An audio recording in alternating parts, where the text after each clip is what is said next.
Hello dear brothers and sisters, so welcome to General Studies. So general ஸ்டடீஸில் பொது அறிவில் Indian polity நம்ம continue பண்ணுறோம். இந்தியன் பாலிட்டியில் பார்த்தீங்கன்னா உள்ளாட்சி அரசாங்கம் அப்படின்ற ஒரு தலைவை பார்த்துட்டோம் இல்லையா. நம்ம உள்ளாட்சி அரசாங்கம் அப்படின்றது பார்த்தீங்கன்னா 11th 9th 6th சரியா, இதில் எல்லாமே கம்பைன் பண்ணி தான் நம்ம நடத்திட்டு இருக்கோம். அதே போல் சிலபஸ் அடிப்படையிலும் கிளாஸஸ் போயிட்டுருக்கு. அதே போல் ஸ்கூல் புக்ஸில் இருக்கக்கூடிய நம்முடைய முக்கியமான சோர்ஸஸில் இருந்து நம்ம என்ன பண்ணுறோம், அவுட் சோர்ஸ்லேருந்தும் ஸ்கூல் புக்ஸில் இருந்தும் சேர்த்து தான் நம்ம என்ன பண்ணுறோம், அந்த சிலபஸை கவர் பண்ணிட்டு இருக்கோம், யூனிட்ஸையும் கவர் பண்ணிட்டு இருக்கோம் சரியா.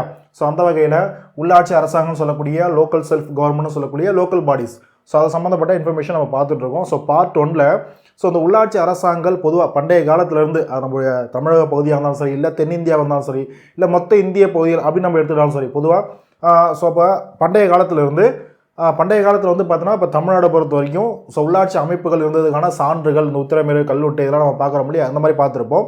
அதே போல் நம்ம இடைக்காலம் வரும்போது இந்த உள்ளாட்சி அமைப்புகள் அப்படின்னு சொல்லக்கூடிய ஒரு அவங்களுக்கு இருக்கக்கூடிய ஒரு நிர்வாகம், அவங்களே நிர்வகிக்கக்கூடிய முக்கியமாக ஒரு கிராமப்புற பகுதியில் இருக்கக்கூடிய அவங்களுக்கு இருக்கக்கூடிய சிறு சிறு அதிகாரங்கள் இதெல்லாம் பார்த்தீங்கன்னா பெருமளவு கிடையாது. ஏன்னா நிலப்பிரபுத்துவம் அப்படின்றது வந்தது. அதனால் இந்த உள்ளாட்சி அமைப்புகள் சொல்லக்கூடிய ஒரு அங்கீகாரம்ன்றது என்ன சொல்கிறது, அதனுடைய மதிப்புன்றது இழந்தது, அதை பார்த்தீங்கன்னா குறைந்தது அப்படின்றத பார்த்துருப்போம் சரியா. அதே போல் லேட்டஸ்ட் ஸ்டேஜில் நம்ம மிடில் இண்டியான்னு வரும்போது சரியா, மாடர்ன் வரும்போது ஆங்கிலேய கிழக்கிந்திய கம்பெனி அவங்களுக்கு கீழே பார்த்தீங்கன்னா உள்ளாட்சி அமைப்புகள்ன்றது எப்படி இருந்தது. அதே போல் முக்கியமாக லார்ட் ரிப்பன் அவருடைய என்ன சொல்கிறது இனிஷியேட்டிவ், உள்ளாட்சி அமைப்புகளை சார்ந்து அவருடைய இனிஷியேட்டிவ்ஸ் என்ன அப்படின்றதெல்லாம் பார்த்துருப்போம். அதே போல் பார்த்தீங்கன்னா என்ன சொல்கிறது, நம்ம சுதந்திரத்தை நோக்கி நம்ம வரும்போது 1947 சுதந்திரம் அடைஞ்சாச்சு. 1950 இந்திய அரசியலமைப்புன்றது உருவாக்கப்பட்டது. இந்திய அமைப்பு உருவாக்கப்பட்டதுக்கு அப்புறம் இந்தியா சுதந்திரம் அடைந்து இந்திய அரசியலமைப்புன்றது உருவாக்கப்பட்டு நடைமுறைப்படுத்தப்பட்டதுக்கு அப்புறம் 1957 வாக்கில் நல்லா பாருங்கள், 1957 வாக்கில் பார்த்தீங்கன்னா என்ன சொல்கிறது, 1956 மாநில மறுசீரமைப்பு சட்டம் இருக்கும். இந்தியாவில் நிறைய மாநிலங்கள் பார்த்தீங்கன்னா உருவாக்கப்பட்டிருக்குமா, மாநிலங்கள் பார்த்தீங்கன்னா ஒரு மாகாணத்துலேருந்து நிறைய மாநிலங்கள் உருவாக்கப்பட்டிருக்கும். அதுதான் மாநில மறுசீரமைப்பு சட்டம் 1956.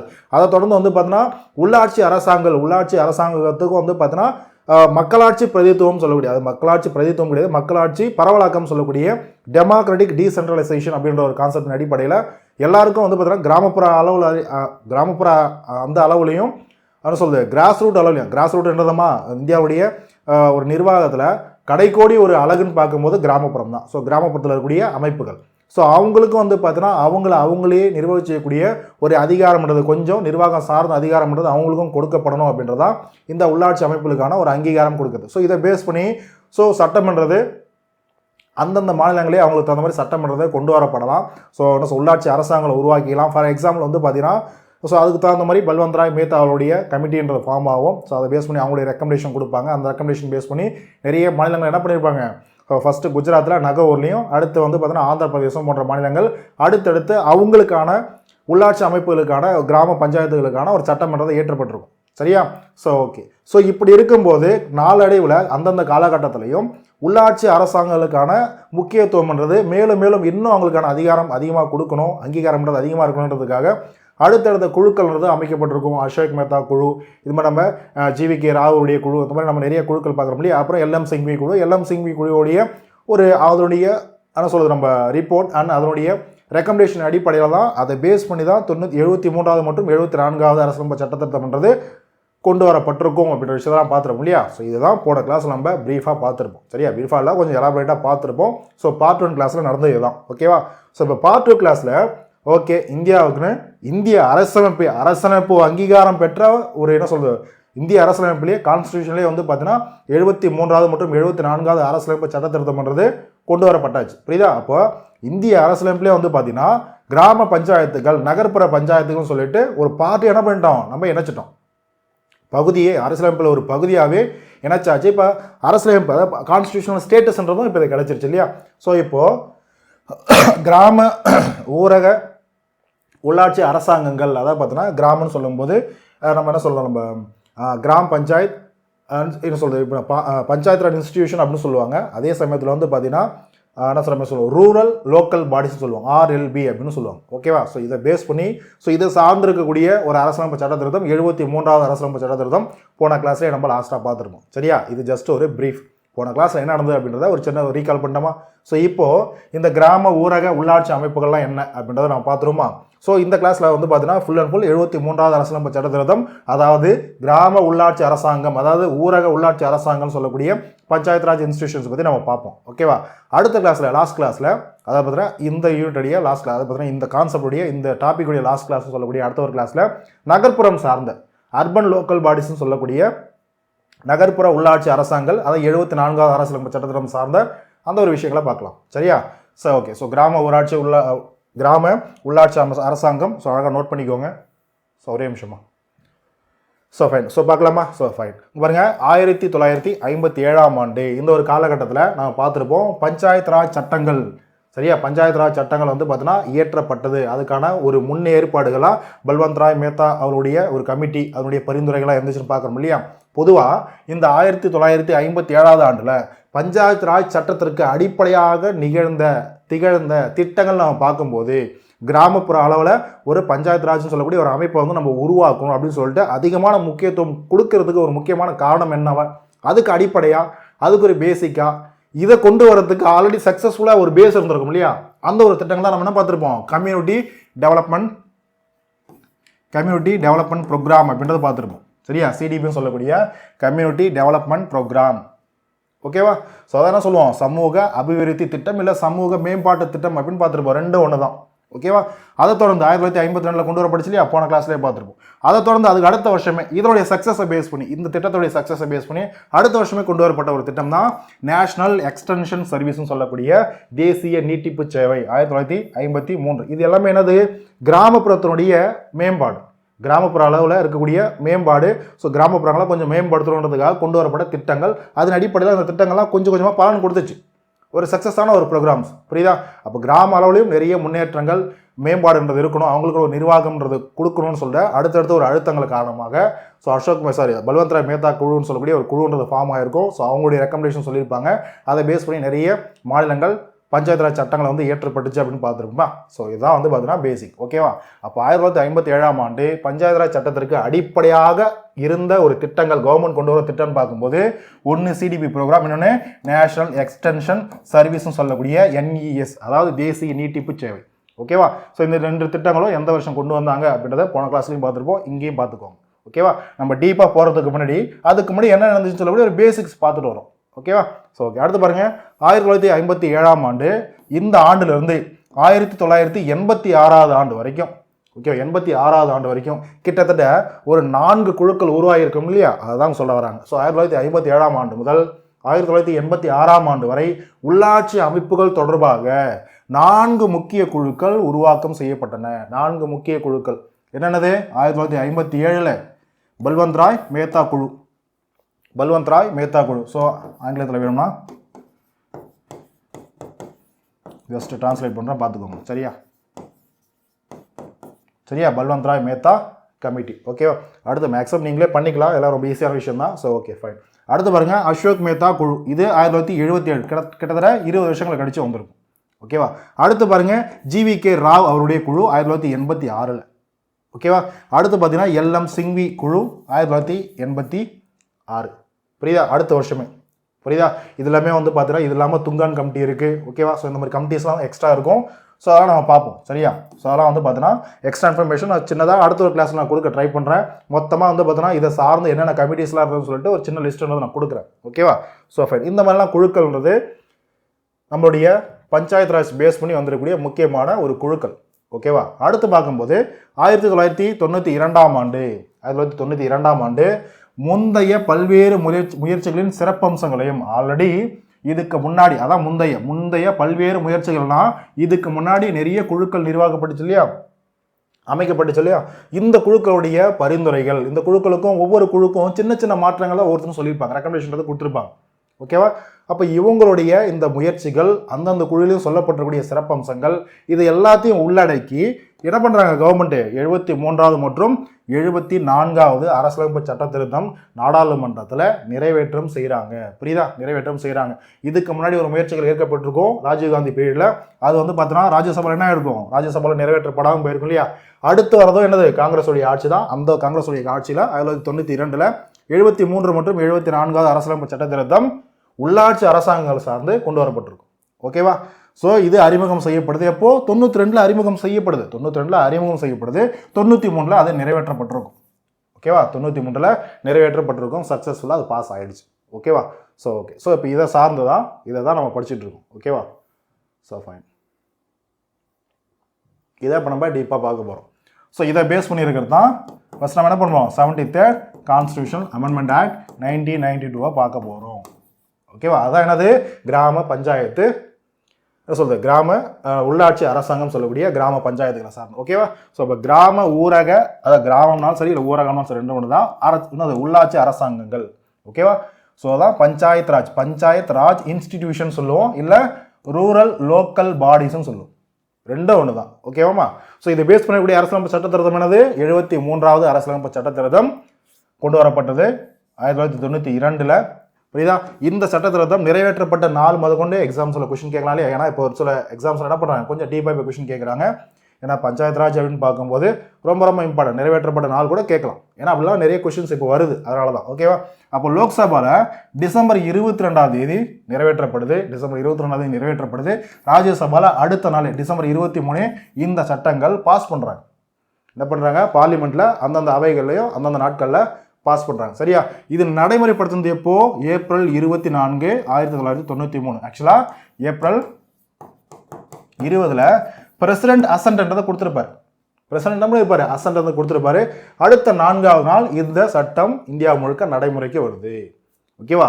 இந்தியா முழுக்க நடைமுறைக்கு வருது ஏப்ரல் 24, 1993. அதனால தான் ஏப்ரல் 24 நம்ம என்ன பண்ணுறோம், வருஷம் பொதுவாக ஒவ்வொரு ஆண்டும் நடந்தது நேஷனல் பஞ்சாயத் ராஜ் டே அப்படின்னு செலிப்ரேட் பண்ணுறோம். ஓகேவா? ஏப்ரல் 24. ஓகேவா? அதே சமயத்தில் இந்திய அரசியலமைப்பில் சட்ட திருத்தம் கொண்டு வந்து இது இணைக்கப்பட்டாச்சு இல்லையா? எங்கே இணைக்கப்பட்டது, இந்திய அரசியலமைப்புடைய பகுதி 9 இது இணைக்கப்பட்டது. இந்திய அரசியலமைப்புடைய பகுதி 9 எதை பற்றி சொல்லுது, கிராம பஞ்சாயத்துகள். ஓகேவா? அடுத்து பாருங்க, இப்போ கிராம பஞ்சாயத்துகள் 9வது அட்டவணையாக இணைக்கப்பட்டாச்சு இல்லையா? இப்போ அந்த கிராம பஞ்சாயத்துகளை சார்ந்த பணிகள், பொறுப்புகள், இதை சார்ந்த விஷயம்லாம் அட்டவணைப்படுத்தி சொல்லணும் இல்லையா? அதுக்காக ஒரு அட்டவணை கிரியேட் பண்ணுறாங்க. அதான் என்னது, இந்திய அரசியலமைப்புடைய 11வது அட்டவணை. 11வது அட்டவணை இணைக்கப்பட்டது. அது மூலயமா கிராம பஞ்சாயத்துகளுக்கு கிராம உள்ளாட்சி அரசாங்கங்களுக்கு 29 வகையான பணிகள் மற்றும் பொறுப்புகள்ன்றது இருக்கு. அதை நம்ம லிஸ்ட் கடைசியாக பார்க்கலாம். ஓகேவா? ஓகே. அடுத்து பாருங்க, இப்போ இதுக்கு சட்டப்பிரிவுன்றது நிறைய விஷயங்கள் சொல்ல முடியாது. இப்போ கிராம பஞ்சாயத்துகள்ன்றது இணைக்கப்பட்டாச்சு அரசியலமைப்பில். அப்போ அதை சார்ந்த நெறிமுறைகளை ப்ரொவிஷன்ஸ்லாம் சொல்லணும் இல்லையா? அப்போ அந்த ப்ரொவிஷன்ஸ்லாம் சொல்றதுக்கு ஆர்டிகல்ஸ் ஃபார்ம் பண்ணுறாங்க. என்ன ஆர்டிகல் பாருங்க, சட்டப்பிரிவுகள் 243 243 ஓ, இது 0 கிடையாது, ஓ ஏபிசியில் இருக்கு இல்லையா, அந்த ஓ. சரியா? கேபிட்டல் லெட்டர்லாம் போட்டுக்கோங்க, அது ரொம்ப நல்லது. சரியா? இந்த சட்டப்பிரிவுகள் வரைக்கும் இதுக்கு இடைப்பட்ட சட்டப்பிரிவுகள் கிட்டத்தட்ட பார்த்தீங்கன்னா 243 ஏ அப்படின்னு ஸ்டார்ட் ஆகிடும். அப்புறம் 243 பி, அப்படி 243 ஓ வரைக்கும் இதுக்கு இடைப்பட்ட சட்டப்பிரிவுகள் எல்லாமே கிராம பஞ்சாயத்துகளை சார்ந்தது. ஓகேவா? கிராம பஞ்சாயத்துகளை சார்ந்தது. ஓகேவாமா? புரிஞ்சதா? ரைட். அடுத்து பாருங்க, இப்போ நம்ம 1 by 1 அதை பற்றி பார்க்க போகிறோம். பார்த்துக்கலாமா? பாருங்க, ஃபர்ஸ்ட் சட்டப்பிரிவு 243 பி, 243 ஸ்டார்ட் ஆகுதுன்னு பார்த்தோம் இல்லையா? அந்த 243 ஏ, 243 பி, அந்த பி என்ன சொல்லுது அப்படின்னா, மக்கள் தொகை, இந்தியாவில் மக்கள் தொகை 20 லட்சத்துக்கு மேலே, நல்லா பாருங்க, 20 லட்சத்துக்கு மேலே எந்தெந்த மாநிலங்கள் யூனியன் பிரதேசங்கள்லாம் இருக்குதோ அந்த இடத்துலலாம் கிராம பஞ்சாயத்தில் கிராம உள்ளாட்சி அரசாங்கங்களை உருவாக்கலாம். அது மட்டும் இல்லாமல் அது ஒரு 3 அடுக்கு கிராம பஞ்சாயத்துக்களாக அமைக்கலாம். ஓகேவா? அப்போ மக்கள் தொகை 20 லட்சத்துக்கு மேல் இருக்கக்கூடிய மாநிலங்கள் யூனியன் பிரதேசங்களில் கிராம அளவில், ஒன்றிய அளவில், மாவட்ட அளவில், புரியுதா? இது ஒன்று மொத்தம் எத்தனை அடுக்கு, 3 அடுக்குல 3 அடுக்கு பஞ்சாயத்து அமைப்பை ஏற்படுத்த வேண்டும் அப்படின்னு சொன்னது இந்த ஆர்டிகல் 243 பியில் சொல்லப்பட்டிருக்கு. புரிஞ்சதாமா? ஓகே. அடுத்து பாருங்க, இப்போ கிராம பஞ்சாயத்தின் எல்லையை நல்லா பாருங்க. இப்போ இந்தியாவுடைய எல்லா மாநிலங்களும் கிராம பஞ்சாயத்து சட்டம்ன்றது கொண்டு வரப்படணும், ஏற்றப்படணும், நடைமுறைப்படுத்தணும், அதெல்லாம் சொல்லிட்டாங்க இல்லையா? 3 அடுக்காக கொண்டு வாங்க. 20 லட்சத்துக்கு மேலே இருந்ததுனா, இல்லை 20 லட்சத்துக்கு கீழே இருந்தால் என்ன சார், 20 லட்சத்துக்கு கீழே இருந்தால் 2 அடுக்கில் முடிஞ்ச வரைக்கும் கொண்டு வாங்க, முடிஞ்ச வரைக்கும் கிடையாது, கொண்டு வரணும் அப்படின்னு சொன்னாங்க இல்லையா? அதை பேஸ் பண்ணி இப்போ கிராம பஞ்சாயத்துனா பாருங்க, இப்போ ஒவ்வொரு மாநிலங்களும் கிராம பஞ்சாயத்துக்கு சார்ந்து இப்போ 3 அடுக்கு கொண்டு வரணும் இல்லையா? 20 லட்சத்துக்கு மேலே மக்கள் தொகை இருந்துச்சுன்னா, இப்போ அதை பேஸ் பண்ணி கிராம பஞ்சாயத்தினுடைய எல்லைகளை அதாவது கிராமங்கள், இப்போ கிராமங்கள், அந்த கிராமத்துடைய எல்லைகள், இது ஒரு கிராம பஞ்சாயத்து அப்படின்ற முடிவு எடுக்கக்கூடிய அந்த எல்லா அதிகாரமும் இப்போ என்ன பண்ணுறாங்க, மாநிலங்கள் அதுக்கான உரிமை பெற்றிருக்காங்க. அப்போது பஞ்சாயத்து, கிராம பஞ்சாயத்தின் எல்லையை மாநில ஆளுநர் ஒரு அறிக்கை மூலமாக தீர்மானிக்கலாம். ஒரு அறிக்கை மூலமாக தீர்மானிக்கலாம். இது அந்தந்த மாநிலம் சார்ந்து அந்தந்த மாநில ஆளுநருக்கான இருக்கக்கூடிய ஒரு அதிகாரமாக அமையுது. அடுத்து பாருங்க, ஒன்றுக்கு மேற்பட்ட கிராமங்களை, ஒரு கிராமம் இல்லை ஒன்றுக்கு மேற்பட்ட கிராமம், ஒரு கிராமம் கிடையாது, ஒன்றுக்கு மேற்பட்ட கிராமம், ஒன்றுக்கு மேற்பட்ட கிராமங்களை உள்ளடக்கியதாக இருக்கலாம். அதான் என்னது, முன்னெல்லாம் வந்து பார்த்தீங்கன்னா இப்பயும் ஒரு சில ஏரியாவில் சின்ன சின்ன பகுதிகள் இருக்கும், குடியிருப்புகள் ரொம்ப கம்மியாக இருக்கும், அங்கே இருக்கக்கூடிய பாப்புலேஷன் ரொம்ப கம்மியாக இருக்கும். அதுக்காக அது ஒரு கிராம பஞ்சாயத்தை நம்ம பண்ணிட முடியுமா? பண்ண முடியாது இல்லையா? புரியுதா? ஸோ அப்போது என்ன பண்ணுறாங்கன்னா, அந்த மாதிரி இருக்கக்கூடிய சின்ன சின்ன கிராமங்கள் அந்த மாதிரி எதாவது இருக்குன்னா அதை எல்லாத்தையும் தொகுத்து அதை கம்பைலேஷன் பண்ணி அது மொத்தமும் ஒரு கிராம பஞ்சாயத்து, இந்த மாதிரியும் தீர்மானிக்கலாம். ஒரு சில கிராமமே வந்து பார்த்தோன்னா பேசிக்காக பெருசாக இருக்கும், பேசிக்காகவே மக்கள் தொகை ரொம்ப அதிகமாக இருக்கும். அப்போ டைரெக்டாகவே அது ஒரு கிராம பஞ்சாயத்தாக மாறிடும். ஓகேவா? ஸோ அதான் அங்கே சொல்லப்படுது. அப்போது ஒன்றுக்கு மேற்பட்ட கிராமங்களையும் அதனுடைய அளவுகளை பொறுத்து, மக்கள் தொகையை பொறுத்து என்ன பண்ணலாம், அதையும் ஒரு கிராம பஞ்சாயத்தாக உருவாக்கலாம். அதுக்கு ஆளுநருக்கு உரிமை இருக்குது. சரியா? ஒரு அறிக்கை மூலயமா அதான் சொல்ல வராங்க. சரியா? ஆளுநர் அறிக்கை இதெல்லாம் நம்ம சொல்கிறோம் இல்லையா? இதெல்லாம் பின்னாடி இருந்து இயக்கக்கூடியது யார்? Government, state government. சரியா? அதை ஞாபகம் வச்சுக்கணும். ஓகேவா? அடுத்து பாருங்க, ஒன்றிய பஞ்சாயத்து. இது ரெண்டாவது, இது கிராம பஞ்சாயத்து ஃபர்ஸ்ட் டயர் இல்லையா? புரியுதா? அது 3 டயர்லேயே அது ஃபர்ஸ்ட். அடுத்து பாருங்க, ஒன்றிய பஞ்சாயத்து ரெண்டாவது ஒன்று. சரியா? ஒன்றிய பஞ்சாயத்து. ஒன்றிய பஞ்சாயத்தையும் ஆளுநர் தன் அறிக்கை மூலம் தீர்மானிக்கலாம். இதெல்லாம் ஒன்றிய பஞ்சாயத்தாக இருக்கணும்ட்டு. நல்லா பாருங்க, இதெல்லாமே பின்னாடி பேக்கில் கவர்மெண்ட் இருப்பாங்க, அவங்க தான் ரிப்போர்ட் இது பண்ணுவாங்க, எல்லாத்தையும் ரெடி பண்ணுவாங்க. அது இம்ப்ளிமெண்ட் பண்ணுறது யாருடைய பேரில் நடக்கும்? கவர்னருடைய பேரில் நடக்கும். அவ்வளோதான். சரி, ஞாபகம் வச்சுக்கோங்க. அடுத்து பாருங்க, பஞ்சாயத்துகளை அமைப்பதிலும் பஞ்சாயத்து ஒன்றியங்களை அமைப்பதிலும் முழு சுதந்திரம் மாநில அரசுக்கு வழங்குகிறது. அப்படின்னா என்னது, அந்தந்த மாநிலங்கள் இப்போ 3 அடுக்கு கொண்டு வராங்க அப்படின்னா பஞ்சாயத்துகளையும் பஞ்சாயத்து ஒன்றியங்களையும் அமைக்கக்கூடிய ஒரு அதிகாரம் அந்தந்த மாநிலம் சார்ந்து அந்தந்த மாநில அரசுக்கு தானே இருக்கும். அதாங்க சொல்லப்பட்டிருக்கு. ஓகேவா? அடுத்து பாருங்க, 11வது அட்டவணை. 11வது அட்டவணை என்ன சொல்லுது அப்படின்னா, பஞ்சாயத்து, அதாவது பார்த்தீங்கன்னா கிராம உள்ளாட்சி அமைப்புகளுக்கு அவங்க செய்யக்கூடிய முக்கியமான கட்டாய பணிகள் என்ன, ஒரு 29 பணிகள் பார்த்தோம் இல்லையா? அந்த மாதிரி அதில் கட்டாய பணிகளும் இருக்குது, அது இல்லாமல் விருப்ப பணிகளும் இருக்குது. கட்டாய பணிகள் அப்படின்னா அந்த கிராம உள்ளாட்சி அரசாங்கம் செய்ய வேண்டிய பணிகள் கம்பல்சரி, இதெல்லாம் அவங்களுடைய பொறுப்புகளாக இருக்கும். ஓகேவா? விருப்ப பணிகள்ன்றது இதெல்லாம் இல்லாமல் எக்ஸ்ட்ரா ஒரு சில விஷயத்தை என்னுடைய கிராம மக்களுக்கு நான் செய்யணும்னு ஆசைப்படுறேன், இந்த மாதிரி பணிகளையும் நாங்கள் செய்கிறோம் அப்படின்ற விருப்பத்தின் அடிப்படையிலையும் பணிகளை செய்யலாம். ஓகேவா? ஸோ இப்போ 11வது அட்டவணை கட்டாய மற்றும் விருப்ப பணிகளை பஞ்சாயத்தின் 3 அடுக்குக்கும் தருகிறது. 3 அடுக்குக்கும் தருதுன்னா என்னது, கிராம பஞ்சாயத்துன்னு ஒரு சில பணிகள் இருக்கும், அவங்களுக்குன்னு ஒரு சில ரெஸ்பான்சிபிலிட்டிஸ், என்ன சொல்ல, பவர்ஸ் இருக்கும், ஃபங்க்ஷன்ஸ் இருக்கும். ஓகேவா? அதே போல் ஊராட்சி ஒன்றியம் சொல்லக்கூடிய பிளாக் லெவலே இருக்கும், வட்டார பிளாக் லெவலே இருக்கும். ஓகேவா? அடுத்து டிஸ்ட்ரிக்ட் லெவலில் இருக்கிற பஞ்சாயத்து, டிஸ்ட்ரிக்ட் பஞ்சாயத்துக்கும் அதை மாவட்ட பஞ்சாயத்துக்கும் பணிகள் இருக்கும். புரியுதா? ஒவ்வொருத்தருக்கும் பணிகள்ன்றது இருக்குது. புரியுதா? இது எல்லாத்தையும் 11வது அட்டவணையில் சொல்லப்பட்டிருக்கு. ஓகேவா? ஓகே. அடுத்து பாருங்க, இப்போ 3 அடுக்கு உள்ளாட்சி அமைப்புகள் தெரிஞ்சுக்கணும் இல்லையா? ஓகே. ஃபர்ஸ்ட் பாருங்க, மாவட்ட அளவில், அடுத்து இடைநிலையில், கிராமத்தில். ஸோ இப்போ 73வது அரசியலமைப்பு சட்டத்திருத்தம் என்ன சொல்லுதுன்னா, 3 அடுக்குன்னு சொன்னிச்சு இல்லையா? அது 1 டிஸ்ட்ரிக்ட்னு சொல்லிட்டாங்க, கடைசியில் வந்து பார்த்தீங்கன்னா கிராமம்னு சொல்லிட்டாங்க, அது கிராமம். ஓகேவா? அதான் பார்த்தீங்கன்னா வில்லேஜ்னு சொல்லிட்டாங்க. இதுக்கு இடையில இருக்கிறது இன்டர்மீடியட், ஓகேவா? ஸோ எதான சொல்லுவாங்க, டிஸ்ட்ரிக்ட் அப்படின்றது பார்த்துட்டோமா, அடுத்து இடைநிலை இன்டர்மீடியட் பார்த்துட்டோமா, அடுத்து கிராமம் சொல்லக்கூடிய வில்லேஜ் லெவலில். இதில் இந்த மாவட்ட லெவலில் இருக்கக்கூடிய அதில் தேர்ந்தெடுக்கக்கூடிய உறுப்பினர்கள், மாவட்ட பஞ்சாயத்துக்கான உறுப்பினர்கள் இருப்பாங்க, அந்த உறுப்பினர்கள்லாம் சேர்ந்த ஒரு தலைவரை தேர்ந்தெடுப்பாங்க இல்லையா? அதை பேஸ் பண்ணி அந்த ஒரு மாவட்ட பஞ்சாயத்தில் இருக்கக்கூடிய அமைப்பில் இருக்கக்கூடிய உறுப்பினர்கள் தேர்ந்தெடுக்கவும் செய்வாங்க, அதில் ஒரு சில பேர் நியமனம் செய்யப்படவும் செய்வாங்க. இதுக்கு என்ன சார் மீனிங்? சிம்பிளாக சொல்லணும் அப்படின்னா, நம்ம இப்போ தமிழ்நாடை பொறுத்த வரைக்கும் நம்மளுடைய கிராம பஞ்சாயத்து அமைப்புகள் இருக்குன்னா அதில் மாவட்ட பஞ்சாயத்துக்கான உறுப்பினர்கள் இருப்பாங்க இல்லையா, மெம்பர்ஸ், அதாவது வார்டு பகுதிகள்லாம் இருக்கும் இல்லையா, பகுதினால் வார்டுனாலும் ஒன்று தான், அவருடைய மெம்பர்ஸ் இருப்பாங்க இல்லையா, அந்த மெம்பர்ஸ்லாம் நம்முடைய உள்ளாட்சி தேர்தல் நடக்கும்போது நம்ம என்ன பண்ணுவோம், டைரெக்டாக அந்த டிஸ்ட்ரிக்டுடைய வார்டில் மெம்பராக யார் ஒன்று நாமளே டைரெக்டாக ஓட்டு போடுவோம். அது நேரடியாக நம்ம தேர்ந்தெடுக்கிறோம். ஓகேவா?